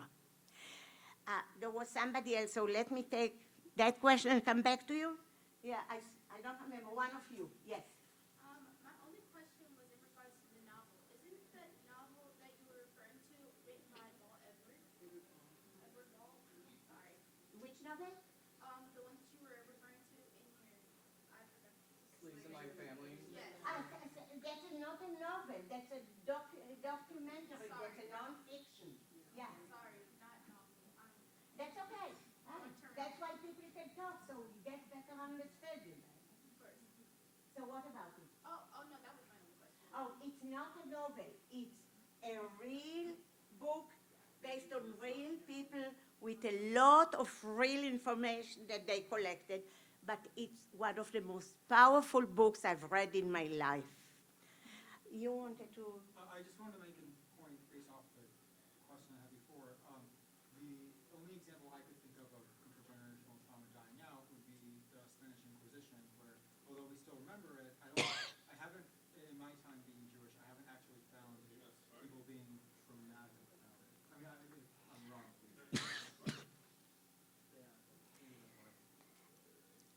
So is it still predominant in this part of the world? Maybe you want to come here and talk so everybody can hear you? I said he's not Sephardi. He said he doesn't have trauma from the Inquisition. So what was, yes, I heard him, but what about, what was your? Not Sephardi. Oh, okay. The thing is not, when we talk about phenomena also, not everybody has a manifestation of every phenomenon. It's true about biological things, you know? There are biological issues that go intergenerational. It doesn't mean that every individual member of the family has it. You need to get a broader perspective of things that go from generation to generation. Not every, no, these are very good questions. Any additional questions, comments? Let me see what I wrote in the next one. That I mentioned that international trauma is conceptualized mostly in historical and racial trauma. Of course, black people, of course, different people in the Middle East, in the Far East, Native American, Jews. But the recent literature also includes, and that's, I would say, the last decade, intergenerational transmission or narratives of strategies for healing. And I think Steve alluded to some of this when he spoke about the resilience component of things. It's not one or. It's, the whole thing is to put a new lens on how we look at historical traumas. And history doesn't go away. The way it impacts us, we are still impacted what happened to the Neanderthal. There was a recent research that showed how much of the genetic material of the Neanderthal modern people carry. The same goes psychologically. It's not something that goes away. If something happens to a community, to a collective, it becomes part of the DNA of that collective, and it's there to stay. So the question is not how can we get rid of it, but how can we struggle with it in a way that will allow us to flourish, which is a very, very different thing. Any additional reactions, comments, questions? I think this is where you're going, but if there's intergenerational trauma, is there intergenerational growth? Yes, and there is, that's very interesting because one of, I told you I recently edited the chapter, and one of the chapters that was done, half of the biological chemical concepts there they couldn't understand, but was done by a colleague of mine from Australia and somebody from India, showed that there are potentially markers, biological markers in the DNA for growth. Because one question, the whole literature about resilience, that's for another time, started in Hawaii by a person whose name I don't remember, who said, how is it possible that in the same family, with the same atrocities, some children are troubled and in jail and with trouble, and one child or two children are flourishing. They grew up in the same family, so nobody grows in the same family, because if you will, everybody has their own family, even though it looks like the same family. But still, they started looking into genetic markers, and there is an introduction to the beginning, to the start of ideas that indeed some people are more at risk for being traumatized, And for the same reason, by the same token, some are more with a potential for growth. We are in the very beginning of learning it. So I think that in 20 years, we'll be in a better place to answer the question, but it's a very valid question. That's for the next generation. Yes, Joe. All right, so Professor Berger, I Uh-oh, that starts bad. yeah, I just gave you a promotion. I just want to echo what Carl said. I am so super excited about what I've learned in the last 15, 20 minutes. I can't tell you. Okay, for me, it's over the top. Tell the president. What you have on the screen now, I wasn't going to make this comment until I see what you have here now. So what this tells me, and by the way, I could just direct it to my colleagues, we can put this, a live version of this in some of our courses. Okay, absolutely, like the OB course program, but anyway. What this tells me is that, and by the way, this is a message of hope, what you're giving, right? In the end, it's a message of hope. PTG is a message of hope. But what you have up there now tells me that, in all likelihood, all of us that have the slightest cognitive connection with life experience interracial trauma of some sort, based on what you have on the screen now. And that is actually a hopeful message, because what I try to communicate to my students in a different way is that we all make mistakes, we all experience, in this case, some level of trauma. That doesn't make you an odd person. That doesn't make you a person that you should get so down on yourself because I'm experiencing this trauma of some sort. That you are with the rest of us. We're all in the same boat, and that's a hopeful message.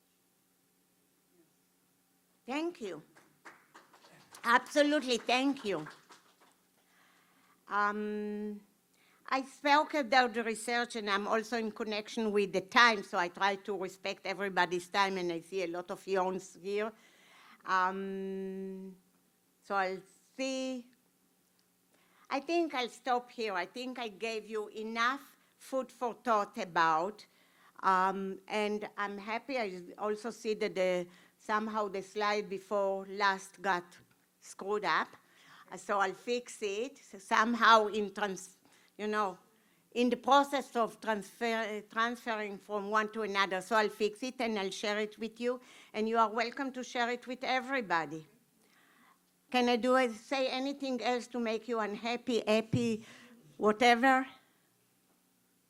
I give them back to you.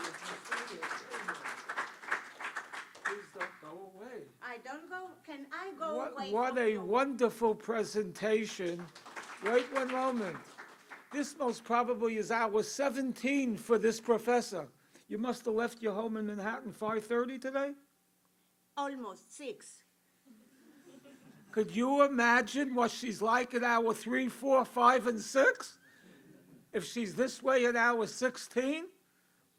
Amazing. Thank you. Wonderful. Thank you And very much. Professor Celentano, my wonderful partner, preempted me because I was going to say, this is so beautifully relevant to all of us, white, black, Jewish, Christian, whatever you are.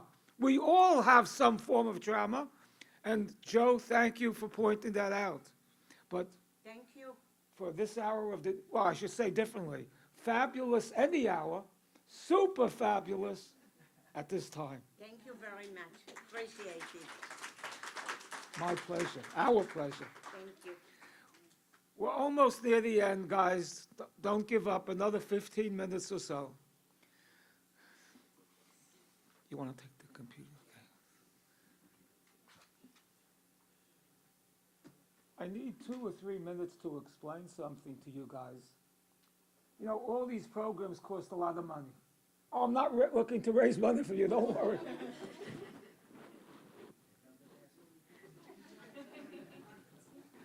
I'm doing 2 programs this month that are close to $500,000. A program now and a program in a month from now in Poland. I'm fortunate that people like me. In particular, people that are supporters of my concepts and my ideas. Lee Mashler was supposed to be here today, and he couldn't make it. He's one of my supporters, but basically, he has supported virtually this entire program, the TM program, and he sent in a 60 or 90-second video that I would like to share with you.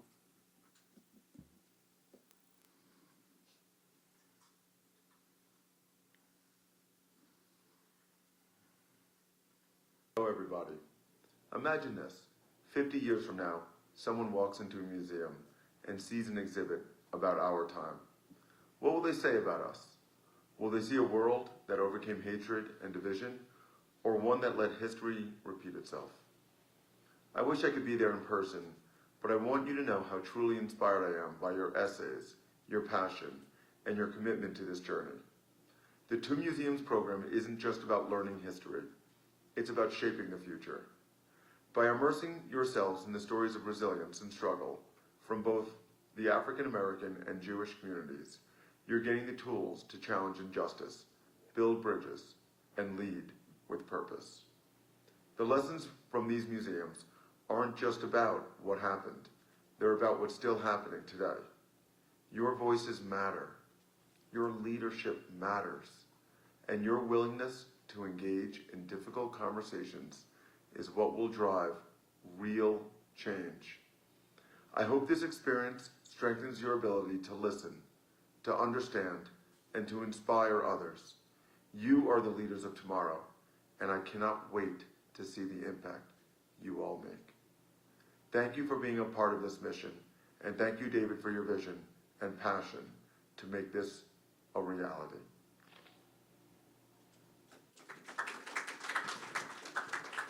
I have about 5 donors, and one of the professors in George Mason, after my first Zoom call, said, "How do you raise money?" I said, "I'm not a fundraiser. I'm a dreamer, I'm a creator, I'm a designer." But this is what I said to the person specifically. Each person that you approach to sell an idea, each one is an individual, and you have to know that person, and you can't treat 2 people the same way.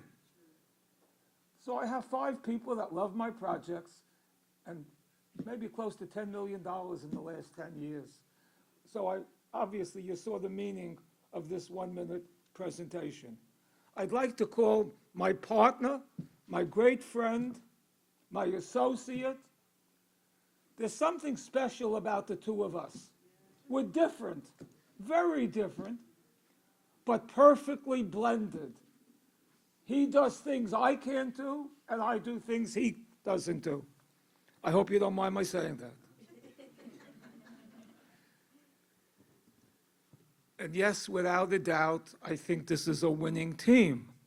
So Shalom, can you show us something, please? Joe, can you please come here? Supply chain problems did not permit us to deliver this today to Joe.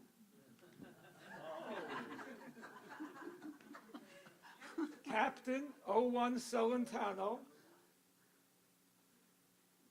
Whoop, whoop, whoop, whoop, whoop, whoop. Two Museums program, unity symbol. To my partner, friend, that makes things help, that makes these things work. Thank you, Thank Joe. you, my friend. He's always full of surprises. He said I'm always full of surprises. Yes, that's my game, the surprise game. Come to my class and we'll see. All right, so I'll only be a minute. You know now why you are earning a certificate in ethical leadership. The quality of the education we received tonight from Professor Katz, Professor Berger, Dr. David Macklis, it's off the charts as far as I'm concerned. You are earning your certificate of ethical leadership. All right. Everybody's tired, a long day. Tomorrow, breakfast, 7 a.m. 7 a.m. Bus is leaving at 8 a.m. for the MLK Memorial, Martin Luther King Memorial, all right? And from there, we'll go to the U.S. Holocaust Memorial Museum for, we'll spend a couple hours there, come back. We'll have a little bit of a another educational component within the museum. We're going to give you more food on the way back, and then hopefully we'll be back before 2, and then tomorrow evening's afternoon evening program begins at 4. Tomorrow, you're going to have the honor of meeting a Holocaust survivor, okay? Yeah, this room, right? Yeah, this is the room, all right? Everything is here. And it'll be another full evening of educational components. There was a hand up? You okay? Right here. Okay, you had a hand up? Yeah, right here. Yeah, this room. Anything else? Yeah. You mentioned at the informational meeting, T-shirts that we would all be wearing. When do we get? Yeah, okay. So the Adelphi folks have theirs. Wear your T-shirt to the museum tomorrow, please. You'll be getting yours on the bus.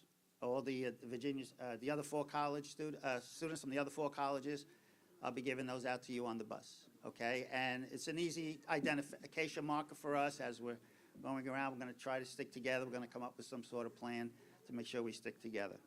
Anything else, David? We're good? All right. Long day, long night. I hope you think it was worth it. Have a good sleep, all right? See you in the morning. Huh? Can't wait for more food. Yeah, I hope they serve more of that chicken. I loved it. The shawarma. Tomorrow night? Yeah, I hope they serve more of that Well, it's chicken. another kosher burger.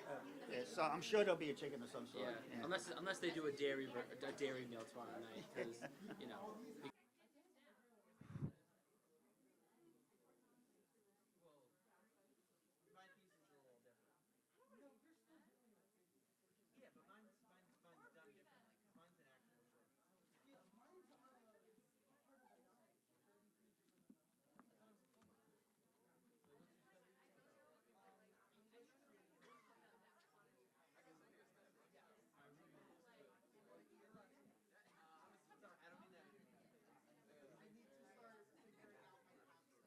I'm in my capstone right now. My concentration's poetry, so I'm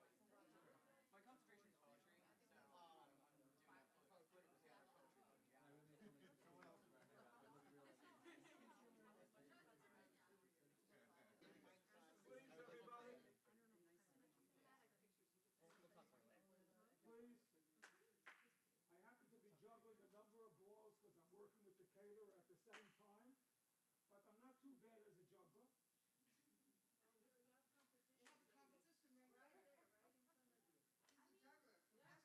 But he's not going to speak for me, is he? No, I'm not a speaker. Okay. Guys, come on in. Come on, come on.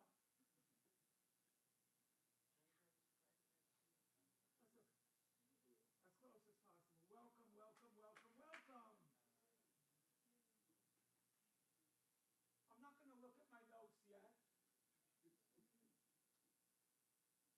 From dream to reality.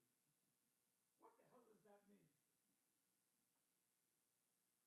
I've done the dream to reality dozens of times. Dozens. But I want you to know that it doesn't bore me. I want you to know it doesn't stop exciting me. I want you to know it doesn't give me a high. I think it sounds that, no? I didn't even drink wine last night. Dream to reality.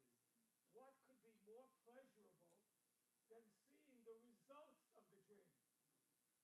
You guys are the results of the dream, and we expect great things from you.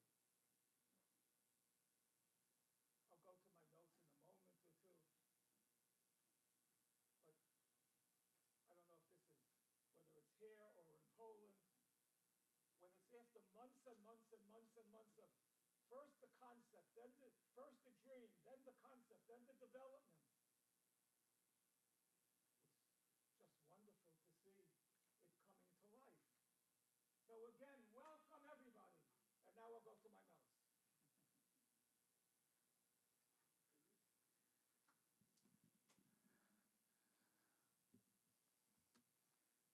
Welcome to the Two Museums program. This is not a one and done event. Again, My voice is usually too powerful for a mic.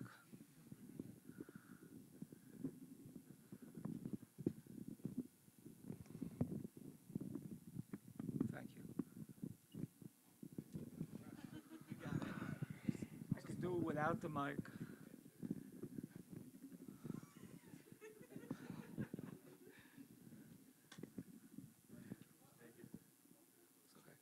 This is not a one-and-done event. You, our wonderful students who wrote fabulous essays, you are our ambassadors in assuring the success of this program.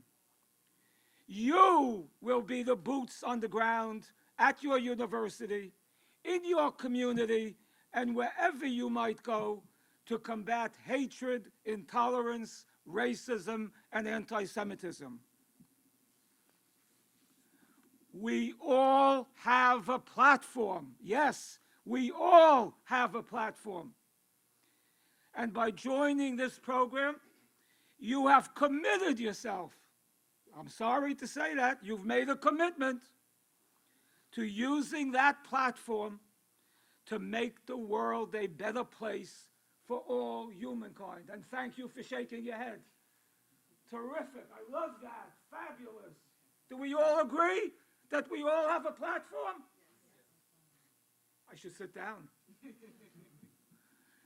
The Holocaust is not just a Jewish issue, nor is racism just a black issue.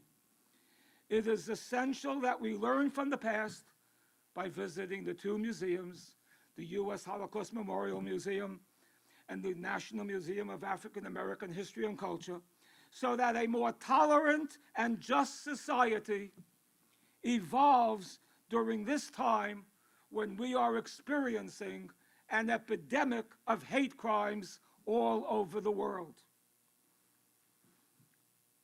Fighting hatred must be a team game. Worth repeating, fighting hatred must be a team game. And we have assembled a fabulous team of black students, Jewish students, and campus leaders to enter this battle. And by the way, it is a mighty battle.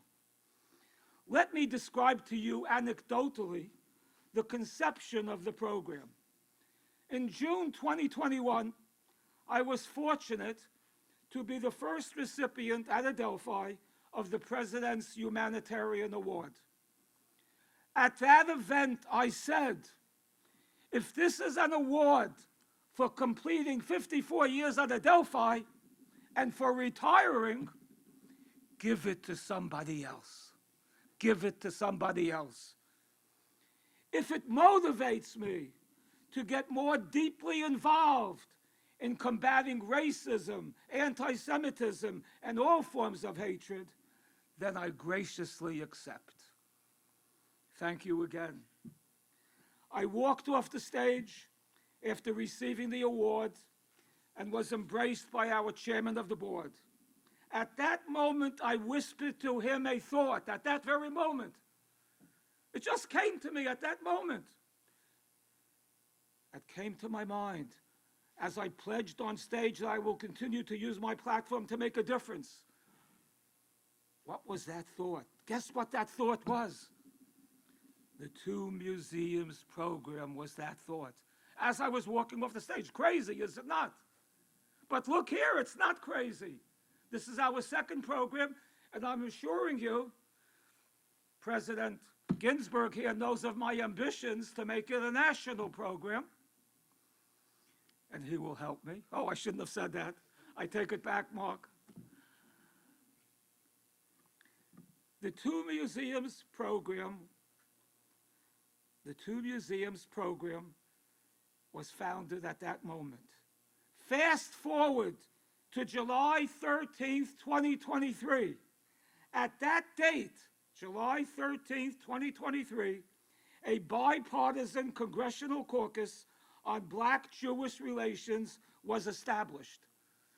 Let me bore you by reading a few sentences from that government document.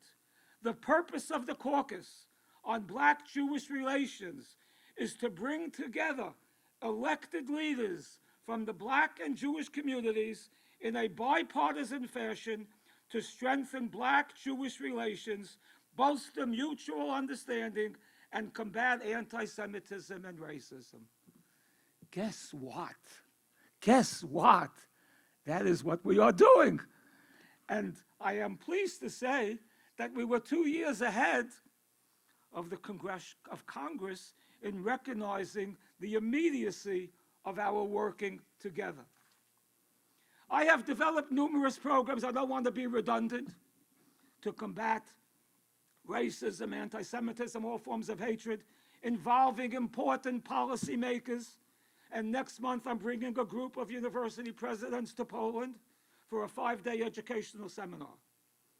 The Two Museums Group is one of my most meaningful programs, as you are the leaders of the future, as you are the leaders of the future, and you are living through a tsunami of hate, together with the growing far right in countries like Germany, Austria, and maybe even in our backyard.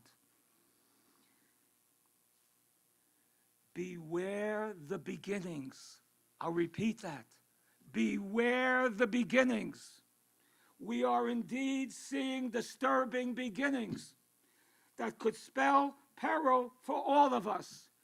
Indeed, beware of the beginnings. I would like to quote, again, Martin Luther King. Injustice anywhere is a threat to justice everywhere. We are caught in an inescapable network of mutuality, tied in a single garment of destiny.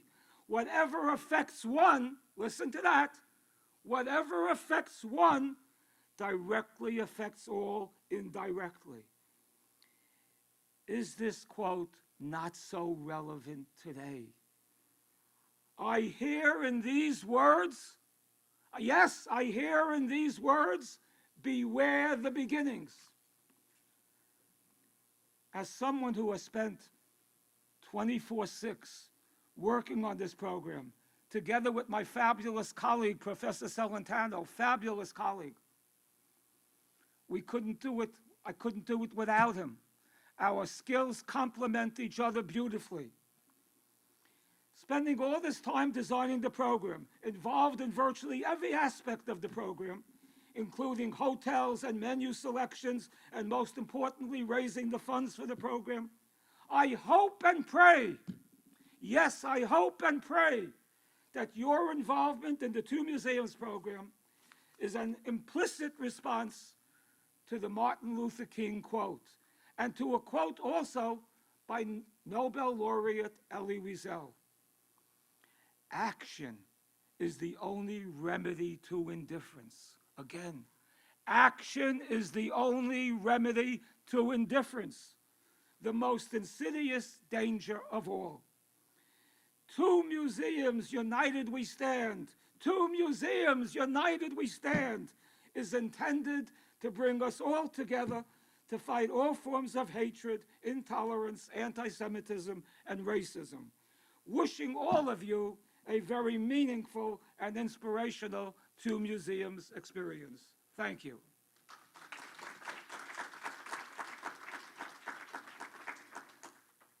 We have a very special guest with us tonight, someone who has become a dear friend the last 5 or so years. He was with us in Poland last year with the presidents. My very special dear friend, for a greeting to the group, President Mark Ginsburg, Towson University. Thank you, David. There's my Towson group right here. Go Tigers. All right. I'm not going to speak very long, but I do want to say a special greeting to everybody. This is a very special man, David Macklis. Actually, I've known David for more than 5 years. It goes back probably about 10 years. And you know, there are some people who do important work. There are some people whose work is important. And then there are people whose work is necessary. Whose work is necessary. My dear friend, you do necessary work. You do difficult and challenging work. You do dangerous work. But you do work that's necessary, work that's more than important, more than relevant, work that's necessary. You know, there are some things in life that make a difference. And there are some people in life who make a difference. And then there are some things in life and some people who are difference makers.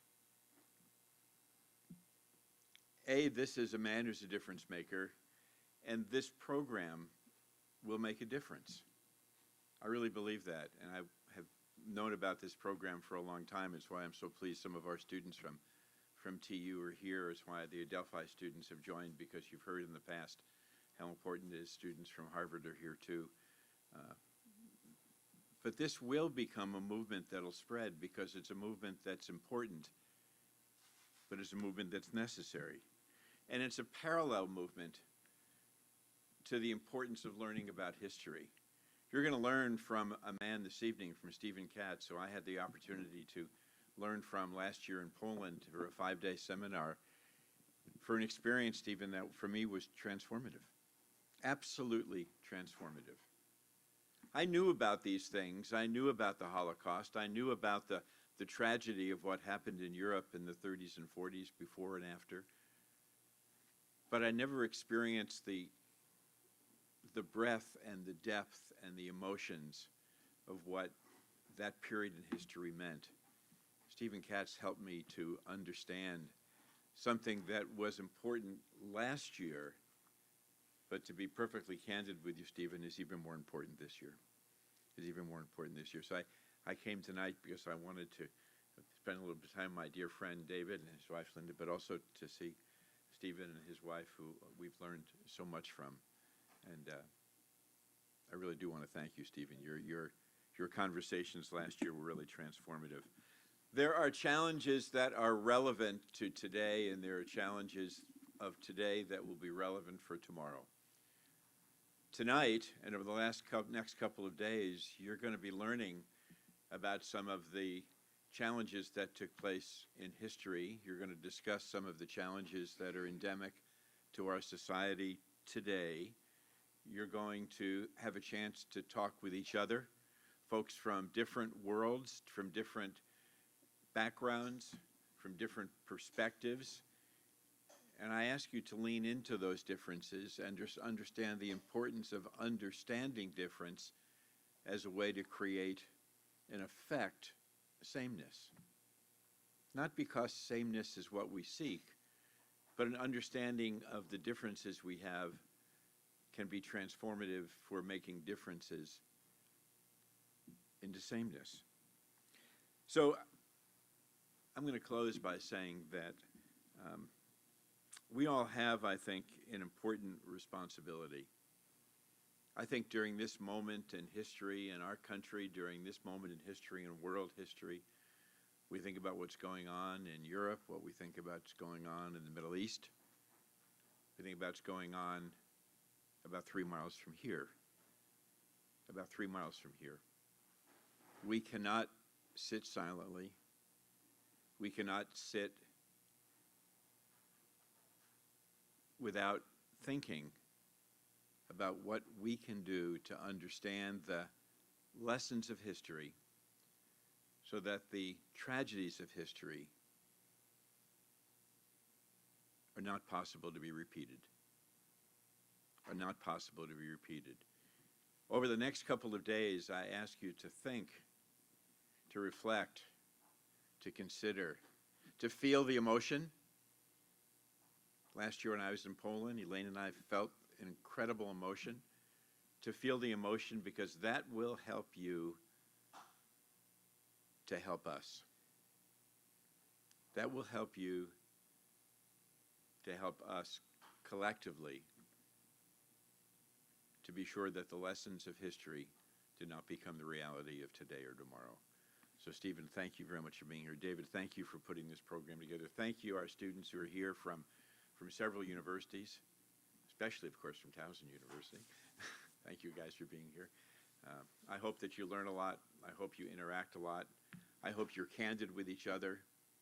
And I hope you have the experience that will be, as David just said, transformative in important and very meaningful ways. Enjoy the evening.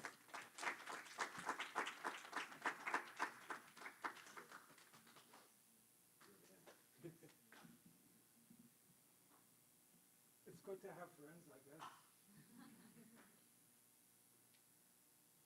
I guess President Ginsburg introduced Professor Katz, but I'll say a few words. Please, just say a few words. One of the world's foremost Holocaust scholars, without a doubt. Google him and you will see. He was an academic advisor for many, many years to the International Holocaust Remembrance Alliance that has, what, 31 country members or something? 40 now. Now it's grew to 40 with Steve there. Founder of the Elie Wiesel Center at Boston University. Senior academic advisor to the U.S. Holocaust Memorial Museum.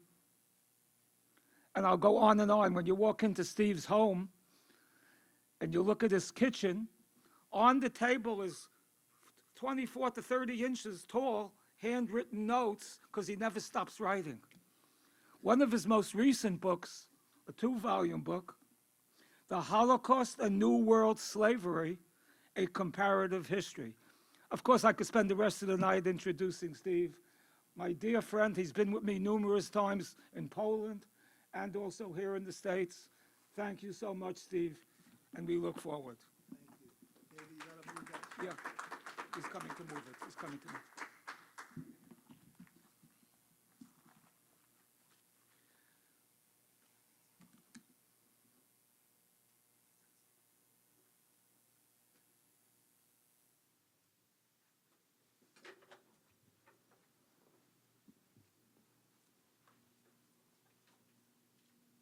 Thank you, David.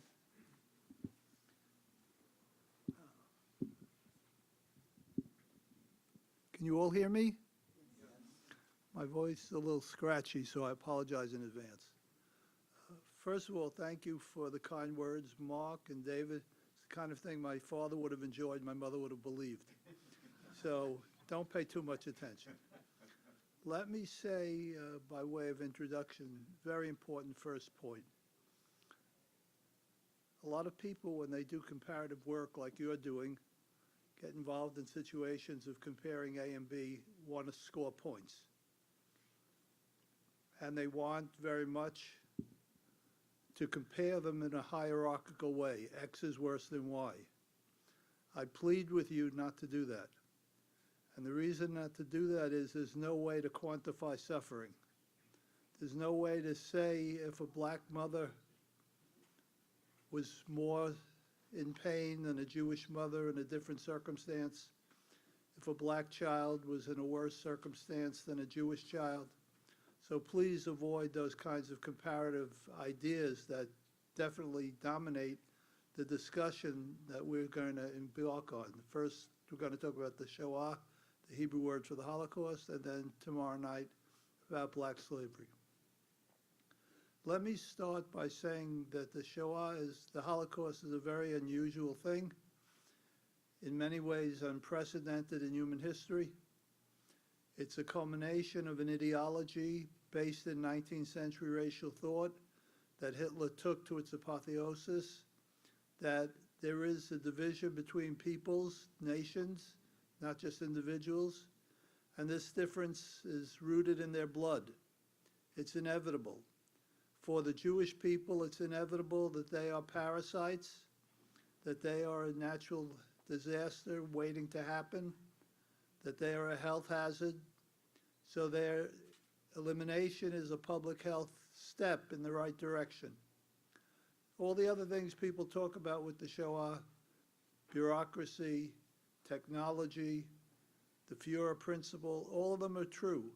But you should keep your eye on the ball of ideology, what Hitler thought and what he wanted to put into practice in reality. Now, I'm not sure how many of you have done preliminary work for this couple of days, so I'm just going to start with a couple of comments about the 1930s. It's usually the case that people think Hitler had planned the final solution, as he called the destruction of the Jewish people, The Endlosen, die Frage in Europa. The Endlosen means the final solution. The fact is, he always hated Jews. We see that already when he leaves World War I with a medal from a Jewish captain. He spends the 1920s rabble-rousing, trying to take over the German government, going to jail where he writes Mein Kampf. But one thing he does not do, despite the common idea that he does, is he does not talk about the murder of the Jewish people in their totality in the 1920s. My close friend Lucy Davidovich, who wrote a book called War Against the Jews, some of you may know, got it wrong.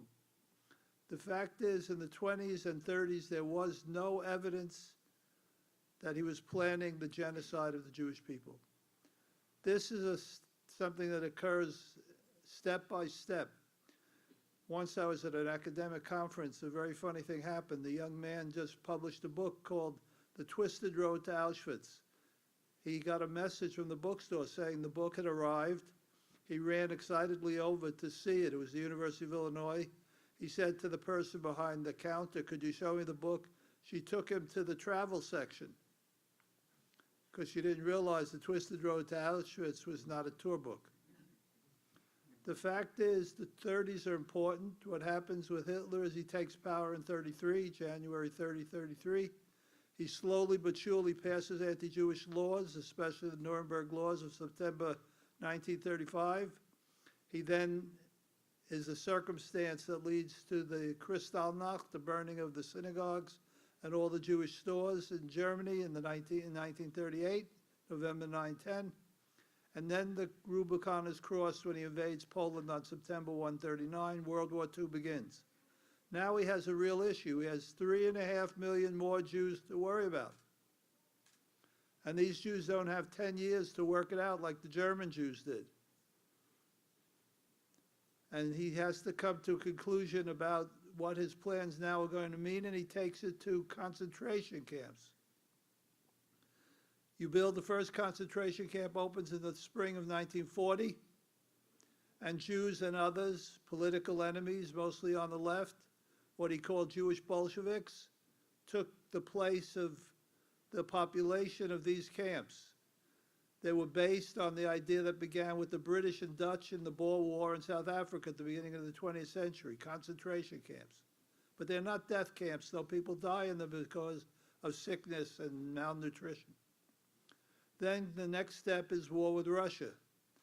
In June of 1941, Hitler decides to invade Russia. He tried to invade Britain, he failed. He now comes and he invades instead Russia, his great enemy in any case. He takes 5 million Russian prisoners of war overnight in a few months. He's on the verge of completely overtaking the Soviet Union. And now he has another 3.5 million Jews, and he doesn't know what to do with them.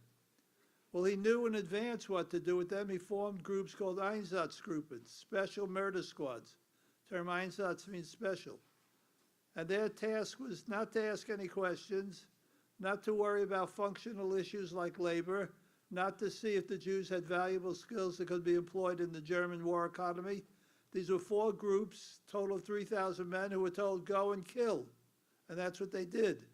They killed 1.5 million Jewish men, women, and children over a course of 18 months. Now, this leads us to the death camps. Himmler and the SS, who are in charge of running the Einsatzgruppen, decide that they can't do in Western Europe, where they've conquered everybody in the spring of 1940, Holland, Norway, Belgium, that they did in Poland. The Poles are Slavs. The Poles are an inferior people. The Poles, you can do anything. You can pee in the streets in Poland. But you can't do that in Paris. Moreover, he showed some sympathy, some concern for the mental health of his 3,000 killers. So he said, you know what we're going to do? We're going to cross all the taboos of human history. All the rules that say you cannot do this, you cannot do that. We're going to redefine morality now as my idea of racial belonging. We're going to eliminate all of those I consider to be subhuman, Untermenschen. And that's what he begins to do. In the fall of 1941, he begins to actively plan. David mentioned Elie Wiesel's comment about action. He began to plan, to take action to fulfill his idea to make the world what we call Judenrein, without Jews. Total annihilation. No men, no women, no children. Total annihilation. He calls in an old comrade named Rudolf Heuss to go and plan the beginning of Auschwitz. He actually opens a camp called Chelmno. Altogether, he creates 6 death camps. What is the purpose of the 6 death camps? The purpose of the 6 death camps is to create corpses. That is his overwhelming obligation. We know that of the 6, only 2 had real work components. We'll come back to this in a few minutes. Auschwitz had a major work site called Buna. Places like Treblinka had no workplace. They killed 800,000 people at Treblinka in 18 months. They killed 350,000 roughly at Chelmno, Belzec, Majdanek. Altogether, about 3.5 million people killed in these death camps. Now, putting together a plan to murder people is not simple. It here involved the idea that all the human bonds had to be broken between Jews and their neighbors. All the usual ideas of who belongs to a circle of moral obligation have to be rescinded and be substituted for with a new idea. This new idea was to do everything you could to dehumanize, to embarrass, to shame, to bring pain to the Jewish people, and that's what happened. The camp begins with planning, 6 camps.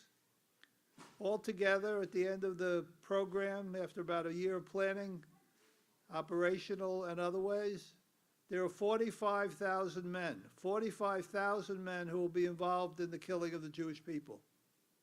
Many of them are not German, many will be Ukrainian, some will be Romanian, some will be Hungarian. There are many believers in Hitler's program who are willing to become his partners. Now, getting men to kill other men is not simple, and they laid down some rules. One, no sadism, though the whole operation was sadistic, and no stealing from the Reich.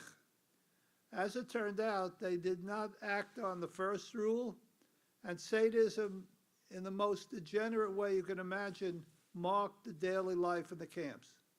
The most infamous person who I use as a symptom of a larger pattern is a woman named Irma Grieser.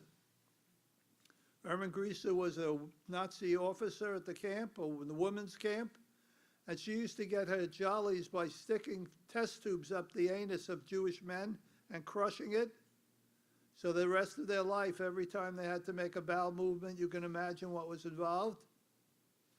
She also liked to lacerate and cut off the breasts of the Jewish women. This is what we mean by sadism. That they did not enforce. This went on everywhere and was allowed. People turned a blind eye. The stealing, however, was another matter. The head of one of the camps was actually tried and put to death for taking the goods and services from the Jews, and instead of transferring all of their wealth to the Nazi bank, which then went to Swiss gold, he took it for himself. That was a no-no. You were stealing from the Fuhrer. Then the camps opened, and how does it work? First of all, it has helpers all over Europe, because you have to round up now all the Jews of Western Europe who've been conquered. The 375,000 Jews in France, the 70,000 Jews in Italy, the 100,000 Jews in Belgium, the 120 to 140,000 Jews in Holland. What are you going to do? You're going to gather them up, local police, local train drivers, local friends who steal their property, neighbors. And so what happens? They take them to the stadium, then they steal all their goods. The next day they begin to put them on trains, and those trains run to the death camps. In this murder, the role of the German railroads that had hundreds of thousands of workers who saw what was happening every day with these trains, are crucial, Reichsbahn. And what did the trains do? They put 100 people. Tomorrow you'll see, when you go to the museum, you'll see a train car, originally planned for animals. They put 100 people on average into those.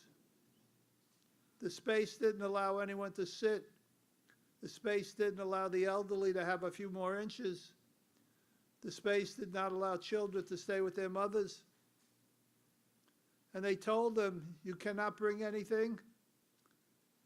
And when the train was about to leave, they put a bucket, I don't see anything here, a garbage bucket you're all familiar with on the train, to take the waste. People would use it to defecate and urinate. But 100 people defecating and urinating for a week or two, how much do you think is going to stay in the bucket? And so the whole train was filthy and smelly. Then in addition, there was no water. There was no food. And there was no air. And in the winter, there was no heating. You all know a Polish winter is worse than a Washington winter. It's even worse than a Boston winter.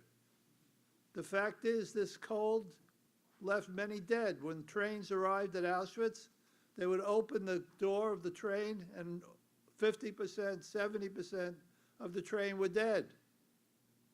Just think what it was like to come from the island of Rhodes all the way to Poland by train. Weeks. But that was only the beginning. There were SS men and their agents, Ukrainians, Poles, helping empty the train. Raus, Raus, they yelled. And they had police dogs with them to make sure it happened. And they beat those who couldn't get out by themselves. And they told the Jewish Sonderkommandos, especially young men your age, who were targeted to do the dirty work of the camp of dealing with the bodies, to get them out of the trains. And they did that. And they noticed something immediately, that they couldn't see the sun, but they could smell something very, very wrong. And what was the smell that they encountered? It was, of course, the burning of Jewish bodies in the crematoria. And they told the young people who got off the train, who asked, what are we doing here? The capo would say, you see that smoke? That's how you get out of here. And so it began, the nightmare. Now here, ladies and gentlemen, two things occur. Usually we think of what I'm going to describe as the first, but I want you to think very, very closely with me about what I'm going to describe as the second. The first, you all know about the gassing of people in the camps. I assume all of you know that. How did it get to that point? People stepped off the train. Mengele, the mad scientist who did all the strange experiments on pregnant women and twins and other things, he and his other doctors who had taken an oath, the Hippocratic Oath, not to do any evil, not to harm their patients, waited there, and they made selections. The selections were men on one side, women on the other. They were especially looking for twins because Mengele had an idea that he could reproduce the mechanism that gives us twins, and Germany needed more people to fight Hitler's war, so multiple births were a national priority. Then the children. What did he do with the children? Remember, 1.5 million Jewish children will be murdered in the Holocaust. 1.5 million. The camps like Treblinka, 800,000. No children survived. 25% of the population was children. Not one child survived. Chelmno, same thing. And the way they decided was there was a level that they drew artificial, and they said, if you're below this level, you don't live. You go with your mother to the gas. If you're this high and above, you go with your father, maybe you have a chance to survive. And then what happens? The group that was chosen to die, the 90% went straight forward. They left everything they had with them, and they were told they were going to go to work. And here you see, ladies and gentlemen, one of the defining features of the Holocaust, the continual lying to the Jewish people, the continuing use of deceit. You all know the famous entry sign over the camp at Auschwitz, Arbeit macht frei. Work will make you free. It'll only make you free when you work yourself to death. And so they marched forward, and they were told they were going to work. And they were told to take their clothes off and hang them up, and remember, stressed how to remember where you put it, because when you come back, you're going to need it. But it wasn't true. What happened was you went straight ahead, and there was one of those young men I mentioned a moment ago, the capo, and what did they do? They gave you a haircut. You'll see tomorrow some evidence of that, and if you go especially to the Auschwitz, there's a museum at Auschwitz which has tons of hair. And the Germans, very practically, the Jewish woman was worthless, but her hair was worth something. So they put it up for bid, and they sold thousands of tons of Jewish women's hair. And there was a company that bought it and turned it into felt. You all know what felt is. Turned it into linings for uniforms. Turned it into linings for boots for the Wehrmacht. This is what happened to their hair. They also, imagine, they also shaved the private parts of women. Now you have here a special to think about all the women of Eastern Europe. Great majority of them were very traditional. They'd never seen a man. Believe me, they'd never seen a man till the night that they got married. And they got married because somebody else made the arrangement. Here they were exposed to all these men gaping at them, having their private parts shaved and their hair. And so women in the camps all stopped menstruating because they were so shocked by all of this. But it didn't matter. They and the men selected went right into the gas. And again, the lie was told to them. Take a deep breath, feel good, you're going to take a shower, you'll get rid of all the filth of the journey. But it wasn't true. They took a few minutes to load up the gas chamber, about 50 at a time. They closed the door, clank. They put all the Jewish children in first over the heads of the adults to make sure no space was wasted. And then the second lie I want to tell you that they told each other to the Jews, a Red Cross van. A Red Cross van, meaning safety, care, humanity, drove up, and it took out a gas called Zyklon B gas and put it into the special entry points, turned it on, and in about 20 to 30 minutes, everybody in the gas chamber was dead. When they opened the gas chamber, excuse me, they discovered a pyramid. Why a pyramid? Because people who could avoid dying quickly kept breathing by going on the bodies of the dead, up, because there was air at the top of the pyramid, the top of the gas chamber, there was some air to take. If you go to a remaining gas chamber, the most well-preserved at Majdanek, you'll see the ceiling is all full of scrapings. And you ask yourself, how did the scrapings get on the ceiling? Well, it got on the ceiling because the people trying to stay alive clawed up and then tried to break through the ceiling. And of course, you all know what happens when people are being gassed and dying like that. They foul themselves. So everybody was filthy and their bodies turned pink and green. But it wasn't the end. Then the Sonderkommandos came in and had a very important job. First of all, they took long fish hooks, you know, like fishermen carry a long stick, like a broomstick, at the end of which it has a hook, and they pull the fish apart from the catch out of the nets. So here they took these long rods and they pulled people apart. They had to take them apart because there were a couple of things they were looking for. First of all, they were looking for strange features on their skin. When they noticed somebody with a strange, malformation, a growth, some kind of strange skin coloration, they would put a big black X on the back of that person, who is now a corpse, so that it shouldn't be burned before they could remove the skin. What were they going to do with that skin? They were going to make lampshades for the wives of the SS men. One of these lamps showed up a couple of years ago in New Mexico. That's what happens. Then, of course, the Sonderkommandos also did what was especially important to Führer. They took out the gold teeth of all the people that they had just murdered. Enormous wealth. Then they took the bodies and they did experiments to see how to burn them best. Just like they did experiments to find out the best gas. Zyklon B was the end of a process of experimentation. You took people, you put them in trains, you put them in buses, you put them in trucks, then you took the exhaust out of the bottom and you turned it back into the truck instead of out, and everybody died from carbon monoxide. They thought they'd use that, but then they found out it was less efficient than Zyklon B, so they used Zyklon B instead.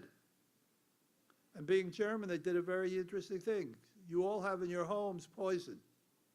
And you know that in the poison that's on your kitchen, in your kitchen, has a skull and crossbones to say, be careful. It's a universal sign of danger. The Nazis actually passed a rule in the Reichstag, the parliament, that they should take off the skull and crossbones from the Zyklon B gas so people wouldn't realize that it was dangerous to be in a place where it was unleashed. So they took them now to the crematorium. They did these experiments. They burned 2 women together to see how fast you could immolate 2 women. They took a man and a woman, and they tried to see how fast they could do that. And in the end, they came up with a concoction about how many women and how many men and how many children should be burnt at once to save gas. Save gas. There was an infamous case of the Einsatzgruppen leaders at Nuremberg. And one of the people said, why did you do certain things? He said, to save gas. And he was asked, how much gas did it cost to kill a Jew? He said, a half a penny. So they couldn't spend a half a penny to save a Jewish child from the suffering. Half a penny. So they were burnt, immolated, they became ashes, but they still had use as ashes.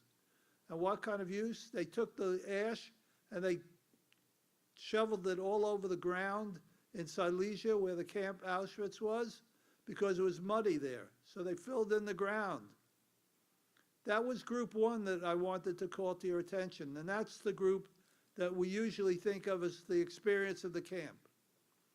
But I want to put it to you that the camp has another side which reveals even more about the mentality. That is what I've called side 2. People were separated at the train the same way. They went down towards the gas. But 10% of the people who arrived on the trains were separated out to do work. Now here you have to understand what happened. The German war economy needed laborers. Not that this was a pass for Jews to survive, but this was a new way to kill them and a new way to make it productive to the German Reich. So 3 miles from the camp, they created a work site, Silicon Valley, called Buna. And all the major German corporations had an outlet there. The most infamous were IG Farben, the chemical company, the Mercedes-Benz company that made tanks, of course, during the war, airplane manufacturers, and they had in the Jews a very, what should I say, capable workforce. Many of them were educated. They could run a machine. They could understand all the rules. So they took this 10% and they sent them to the other side and said, you're going to live for a while. Now here, the principle of the whole operation, ladies and gentlemen, is important for you to know. It was called Vernichtung durch Arbeit, annihilation through work. Annihilation through work. I stress this because a lot of people misunderstand. They think it meant that Jews, this 10% of the population, was not going to be subject to mass murder, genocide, Judenrein. It's false. They were going to die too, but they were going to die slowly. It was calculated that they would work for 3 months on a certain caloric intake, a certain amount of food, and at the end of the 3 months, they would die because they would be so run down. The input and the output would be so disproportionate that people would die. And it was true, most of them did. Or, if they became too weak to do serious work, they would be sent back to be gassed immediately. Arbeit macht frei. The fact is that this program is very, very important to understand, because the Jews who survive in Europe largely are the remnant of the remnant that worked in these places. There were hundreds of work sites that they would be sent to, or they did the work at Buna, producing for the German state. Now, what happened to them while they lived? This is the second part that I want to stress. Everything about their life was created, planned, consciously planned to be dehumanizing. Every aspect of what they encountered was planned to make them know that they were subhuman, to force the Jews to recognize their lack of humanity, that they were nothing but filth. And that began from the first.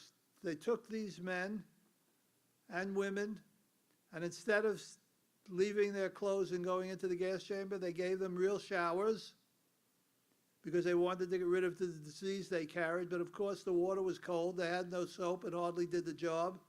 And then they were given those striped pajamas. Those of you who've never seen them will see them tomorrow. I assume, however, most of you have seen them. What you have to realize about the pajamas is this. The first occupant of that pajama, before he died, got a clean new pair of pajamas when the camp opened. But when he died, what happened to those pajamas? They were taken, they were supposed to be clean, but of course they were not really clean, they were full of shit. And so the next person who inherited the shit of the man who had held the pajamas before he was killed. Then he had a haircut. And then only at Auschwitz, they had the tattoos of numbers on their arm. Now, what does that tell you, ladies and gentlemen, that they had tattoos? It wasn't only a way of keeping score of who was where and what, but it was also to say you're not a human being anymore. Human beings don't go around being identified as numbers. You all have names. And I'm sure you've all had the experience when somebody doesn't identify you properly, calls you Carol instead of Cindy or John instead of Mark. You feel a little bit hurt, right, that who you are, the real you, has been missed. But here nobody had a name because nobody was a person. Everybody had a number on it, just like the car you buy has a number on it. And then you went to the barracks. So what happened in the barracks? What happened in the barracks was gruesome. Who ran the barracks? The barracks were run by capos, K-A-P-O. Capo means the manager of the bunk. Who were the capos? They were usually regular prisoners taken from German camps. The rest of the camp population was identified by color, patches on their uniforms. You all know about the yellow badge Jews wore, pink that gays wore, green that the prisoners, regular prisoners wore. And this was to identify you. And at the bottom of this pyramid of types of authority were, of course, the Jews. Capos. What was life like under these capos? Well, first of all, you got a bunk. You were lucky if you got an upper bunk, because everybody was suffering from dysentery. Montezuma's revenge. You've all traveled. You know what it's like once in a while to get a deli belly. But just think, every night the man with the deli belly was on top of you. What do you think happened? It happened every night. And then the bunks, of course, were filthy.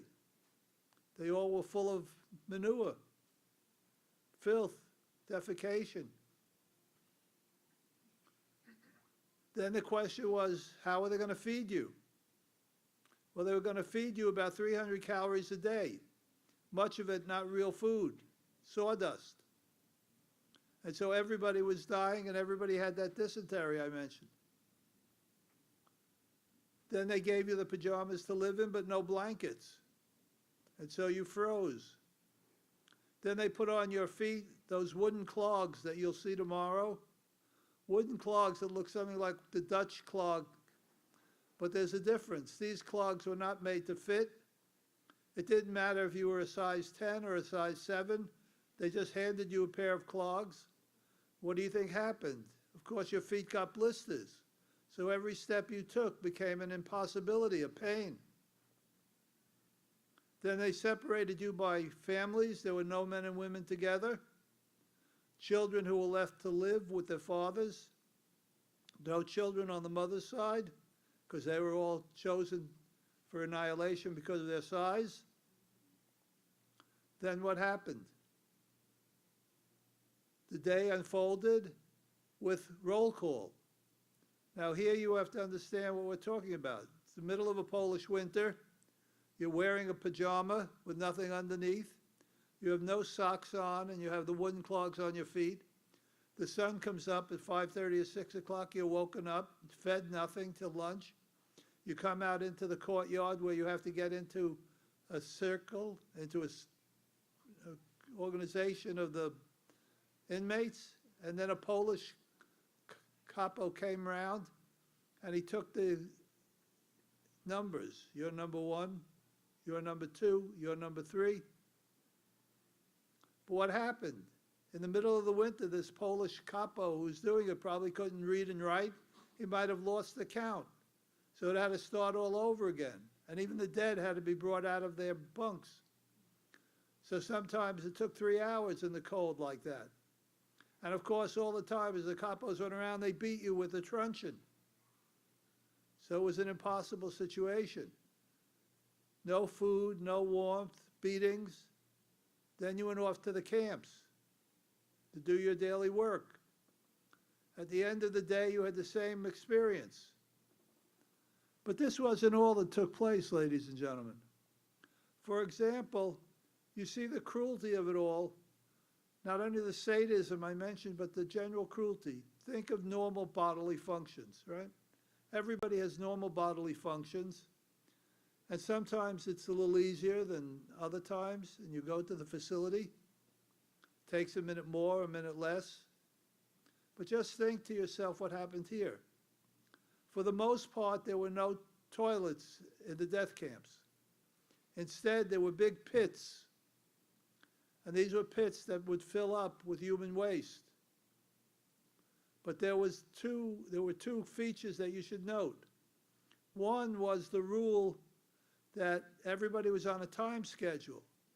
And to make fun of all this pain, the Germans appointed a Jew, and they put a clock around his neck, and they called him the Scheissmaster, the shitmaster. And it was his job, if he wanted to stay alive, to see that people didn't stay at the edge where they would do their business for more than 2 or 3 minutes. Scheissmaster. But even more telling, just think what it was like in a Polish winter. Ice, snow. You're emaciated, you're exhausted, can hardly stand. You come to the edge after a day's labor, and you slip and you fall into the pit. But the rule is, if you fall into the pit, no one can pull you out, because this is the perfection of the Nazi plan. Jews are shit.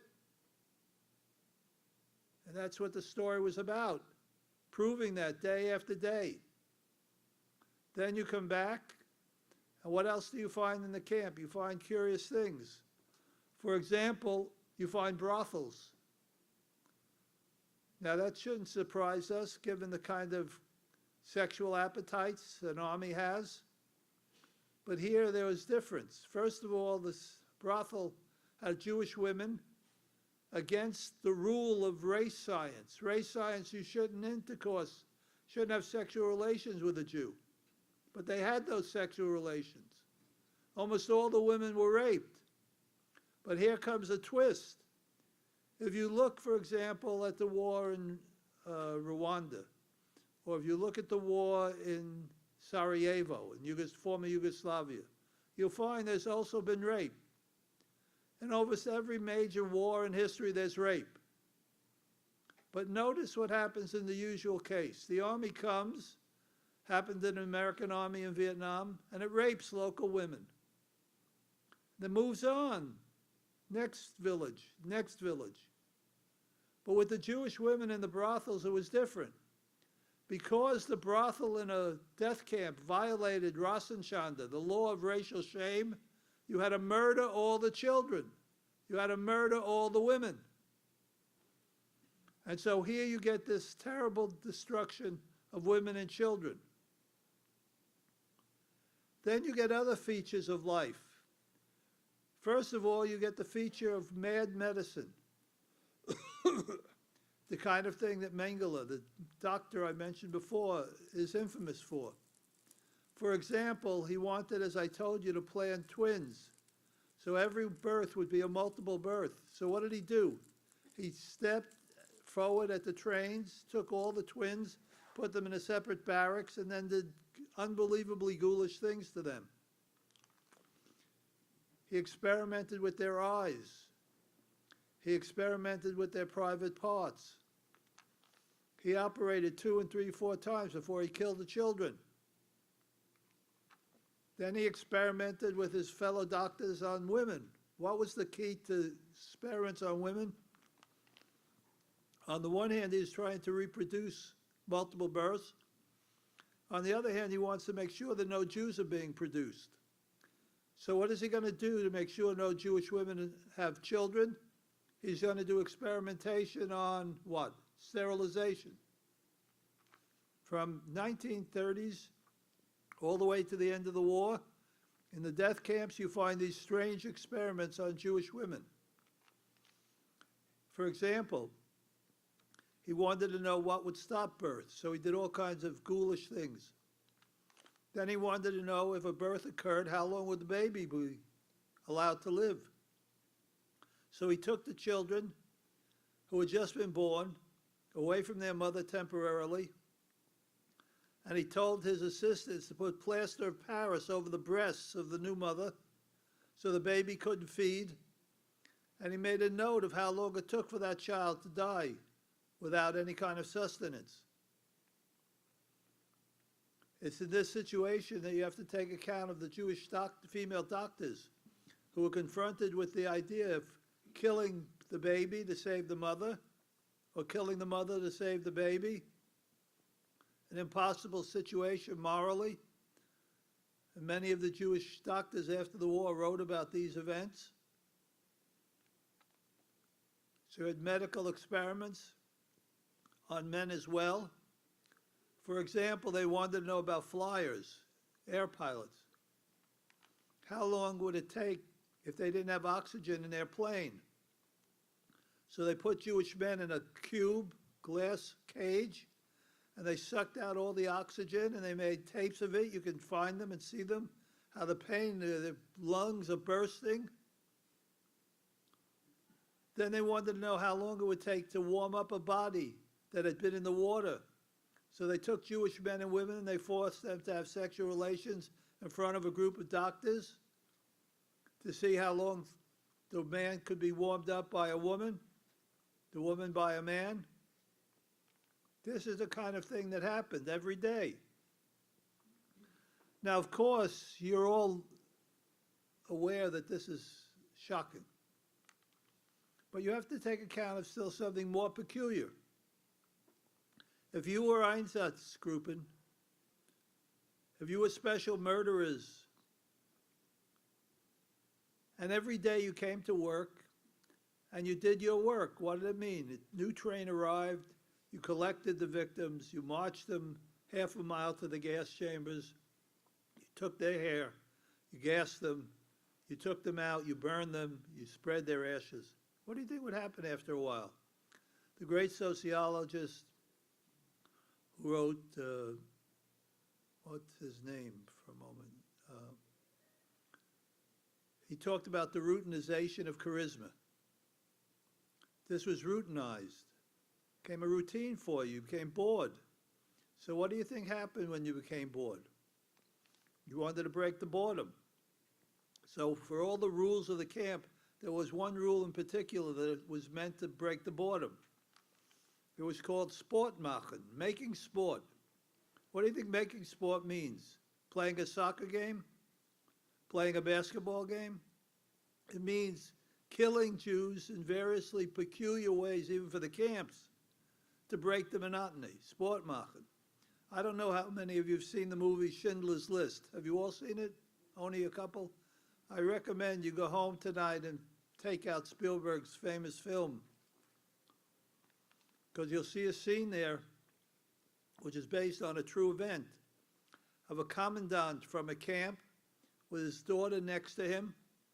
They're looking over the courtyard, and over the courtyard, the game is going on. What is the game? They're taking Jewish children and they're throwing them up into the air. And when they're in the air, the commandant has a rifle and he's shooting them, murdering them. And the little girl is thrilled, she's excited, it's wonderful. She says to her father, "Do it again, Daddy, do it again." And he does do it again. So this is what life was like in the camps. Sadism, no food, no health. You went to the place, there was an infirmary in some of the camps. What kind of medical treatment do you think you got? You came in, and the orderly took out a pistol, and he shot you behind the ear. That was the medical treatment. In other places, there were big fiery pits where people who were sick were just thrown into the pit to be immolated. Children thrown into the pit.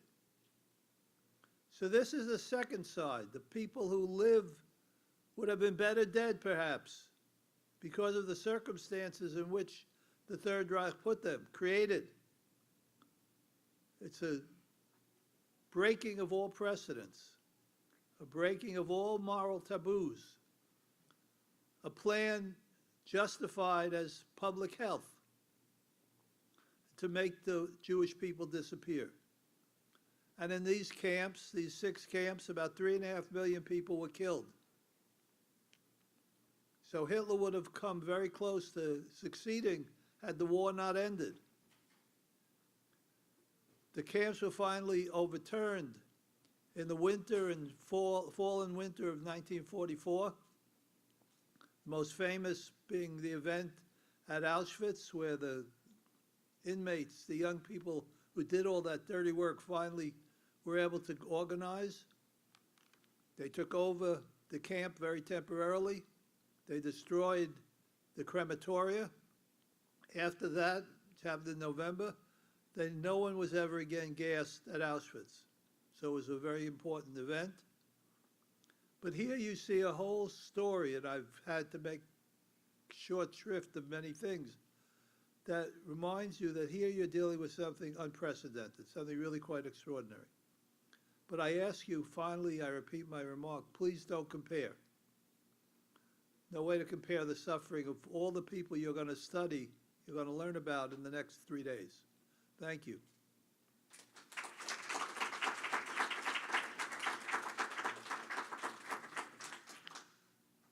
David, do we have some time for easy questions? Yes, sir. So, obviously, there were a lot of other groups that were also killed, but for most of the groups would you say the amount that were sent to the death camps versus war camps about the same for all groups, or were certain groups sent more to the death camps than No. others? There are several groups. It's an important question. The group that's usually identified as the closest, most important, are the Tzigayner, the Roma. Well, we should not, but we generally call gypsies, right? The right name is Roma.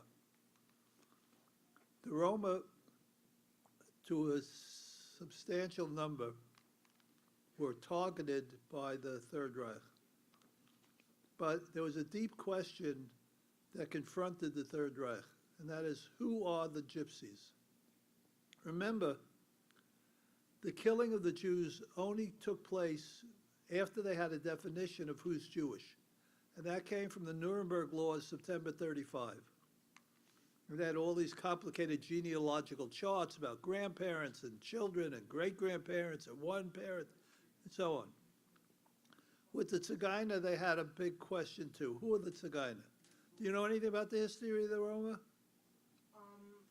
I know that much like Jews were for most of our history, the Roma were mainly spread out across continents without much of Where were they from? I do not know. Where were they from? They were from India. The origin of the Roma is identified with India. Remember, in India, That's where the Nazi symbol, the swastika, comes from. It's called an Aryan symbol, right? Now remember, according to racial theory, there are two groups. There are Aryans and non-Aryans. Jews are the epitome of the non-Aryan, the Germans are the Aryan. Now, the question was, if the gypsies were Aryan, they were wandering, but they were Aryan, you wouldn't kill them because they're racially of the right type. So Hitler and Himmler did a lot of investigating about who the gypsies were. And we know from the diary that was found in the Soviet archives that the Russian army took with them back to Moscow at the end of the war, they took back a diary of no less a person than Himmler. And the Himmler diary had one entry. It said, the Sinti, they were organized by tribes, the Roma. Sinti and Laleri nicht Vernichtung, not to be annihilated, because they were Aryan. So your evidence that it's a different situation is in the numbers. There were approximately 1 million Roma in Europe. At the end of the war, there were approximately 240,000 had died. In other words, about a quarter of the population. In the case of Jewish circumstance, places like Lithuania, 90%, 95%, the Ukraine, the situation is very different. Moreover, at the end of the war, something very remarkable happened. You have Roma serving in the Wehrmacht. So there are differences to be made in the groups. They're all mistreated, but there's a unique character to the idea of killing all the people without restraint. The other groups that are identified are Jehovah's Witnesses. Do you all know what Jehovah's Witnesses are? Jehovah's Witnesses are a very intense eschatological group who believe that we're living in the end time. Maybe Donald Trump is really a symbol of that. That's a joke. So the fact is that in the end time, you only are committed to God. So they're very devout in their belief in God, and they refuse to be subordinate to anybody else, any other group. So the German state, which demanded they take an oath of allegiance to Hitler, was out of bounds. They wouldn't do it. So they were rounded up and they were put in camps. But very few were killed of the Jehovah's Witnesses. And they were given the opportunity to recant and leave the camps.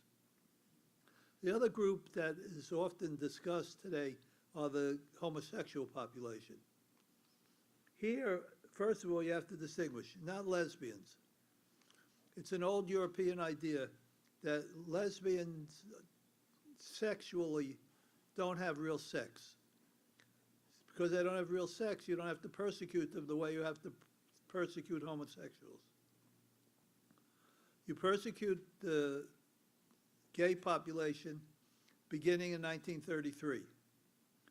And every year, roughly, approximately, between 33 and 45, the Third Reich put on trial about 10,000 people per year as gay. It's 120,000. However, there were all kinds of exclusions from the court. If you were in the theater, you could be excused.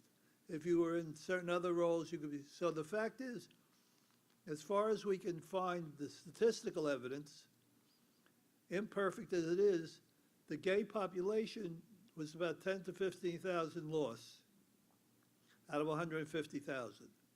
Moreover, the difference, the crucial difference is anti-Judaism was universal. Wherever the German army went, they introduced laws where they went, they did not persecute homosexuals the way they did in Germany. So there are very important distinctions to be made between the different groups. And those are the distinctions that I would call phenomenological, not moral, right? The structure is different. So, your answer. Anyone else, please? You've been studying this topic for, it seems like, most of your life? A year or two. Very well educated for a year or two. How has studying such a dark topic affected you personally? And if you don't mind answering the question, I know it's a personal question. No, I never discuss my own personal. Okay. I do other kinds, I have to say, I do other kinds of scholarly research to keep a balance in my life. Okay. Of all things, I write books about comparative mysticism, which is a happy subject. So, please, that yes. Anyone else? Yes, ma'am. This is more of a hyper-specific question, but Loud. my high school last year, we went to Auschwitz Museum, and we had gone through Poland with a tour guide, and it was very much noticed by our tour group how the Polish government, or like Auschwitz being run as a museum, they had someone come along to make sure that our tour was regulated, or like they came along once they were like our tour guide was giving the tour. I'm just curious your perspective on that and how like these countries are like somehow being their economies are being bolstered by. One of the inevitable questions that comes up when you study the Holocaust is, what about the Poles? And the reason is that it's a complicated story. Most people, including most Jews, have a view of Poland as a necropolis, burial ground. And they believe very dark things about Poles. The Poles, on the other hand, want to say they were victims just like the Jews. They lost about 3 million Poles as well. We lost 3 million Jews, Polish Jews, and that everything that happened in Poland was in the hands of the Germans. Now, there's truth to that. So the story gets more complicated. You have here a situation, on the one hand, if you go to Yad Vashem, the Israeli Museum for the Holocaust, you'll find that they give out an award called the Righteous Gentiles, people who saved Jewish lives. To be a righteous Gentile, you had to have saved the Jewish life without taking any money. And the country with the largest list of righteous Gentiles is Poland. However, it's a small list compared to the others.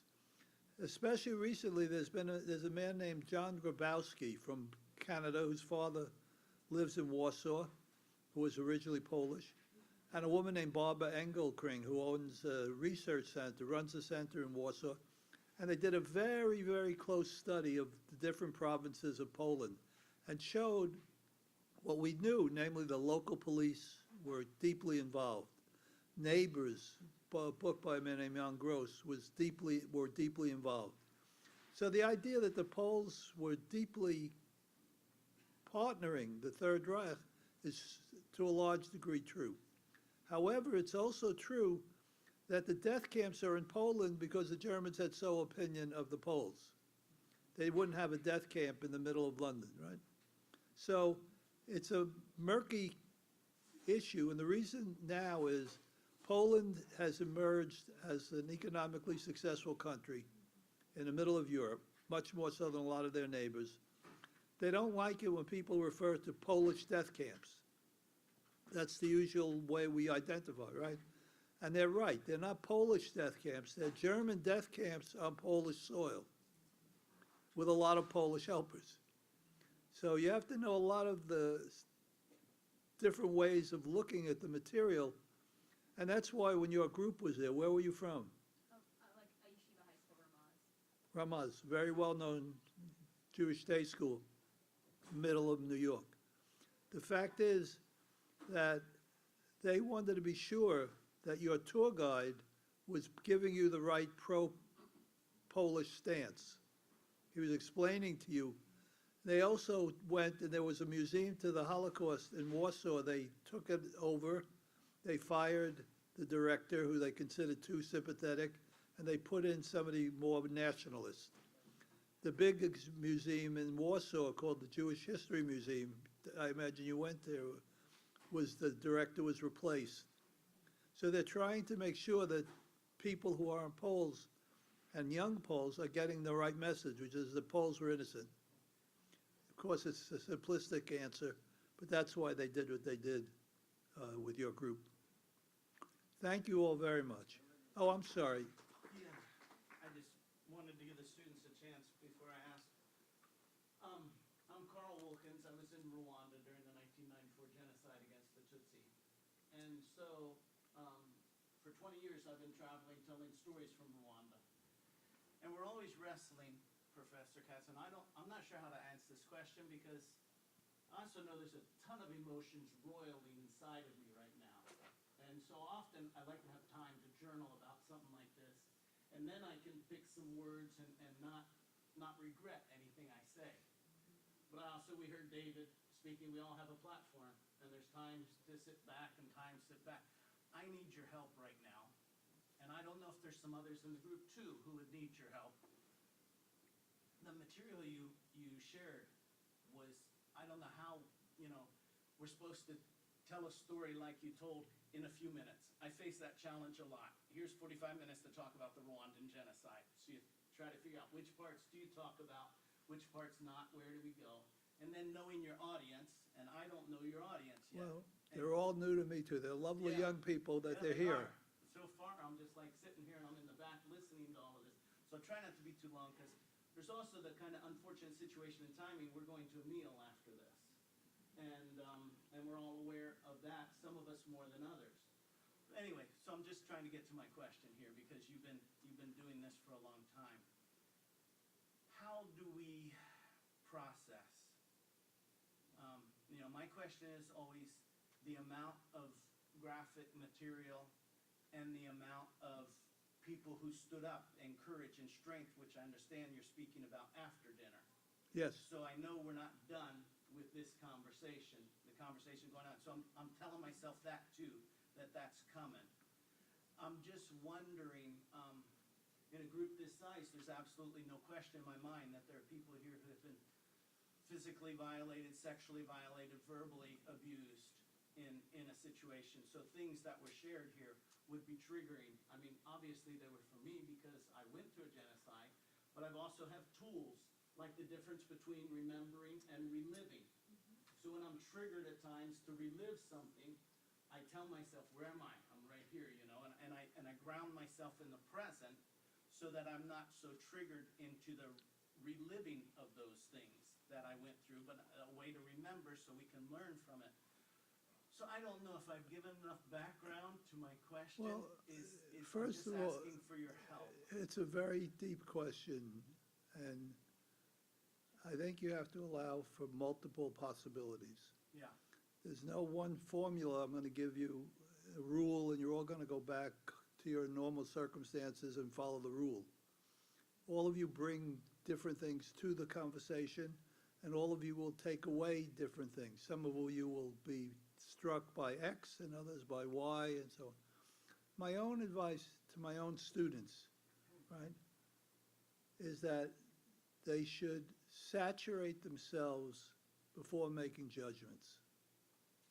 I think that's the most important thing, to really saturate themselves in what they're trying to dissemble, what they're trying to deconstruct, what they're trying to understand. And they should know a priori, as far as I'm concerned, there's no right answer. So, for example, in my big Holocaust class, they all write a paper. Some of them, it's even in English. Laugh.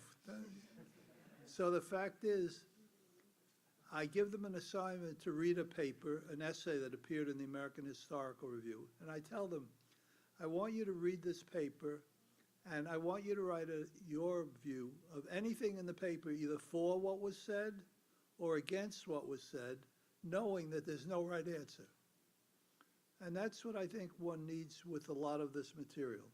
A lot of the explanations, even 75 years after the war, we're still wrestling with the question. For example, the question I wrestle with above all others, and my students unfortunately hear it more than once, is how can human beings do the things they do? That's, for me, the deepest question. Who are we? yeah. That people can do the things they do, and others can stand by, right? So they're very profound questions. Don't be disappointed if you don't do it quickly. Yeah. You don't have to come to an answer tonight. It's not a quiz. It's not something you're going to be graded on. What we're trying to do with the program, and what I try to do to the degree I say something, is help you think about deep questions. And the only way you can make progress when you're dealing with deep questions is to become saturated in the data, in the material. That means reading both historians, but also very important, reading memoirs, what happened to people. Each survivor has a different story. And thirdly, it's very important not to read just German material. I don't mean only produced by German, I mean people who study Germans, because they think of the Holocaust as Germans. But the other side of the Holocaust are the victims. So what were they doing? What were they thinking? We'll talk a little bit about that, as you say, after dinner if we get there. Thank you all very much.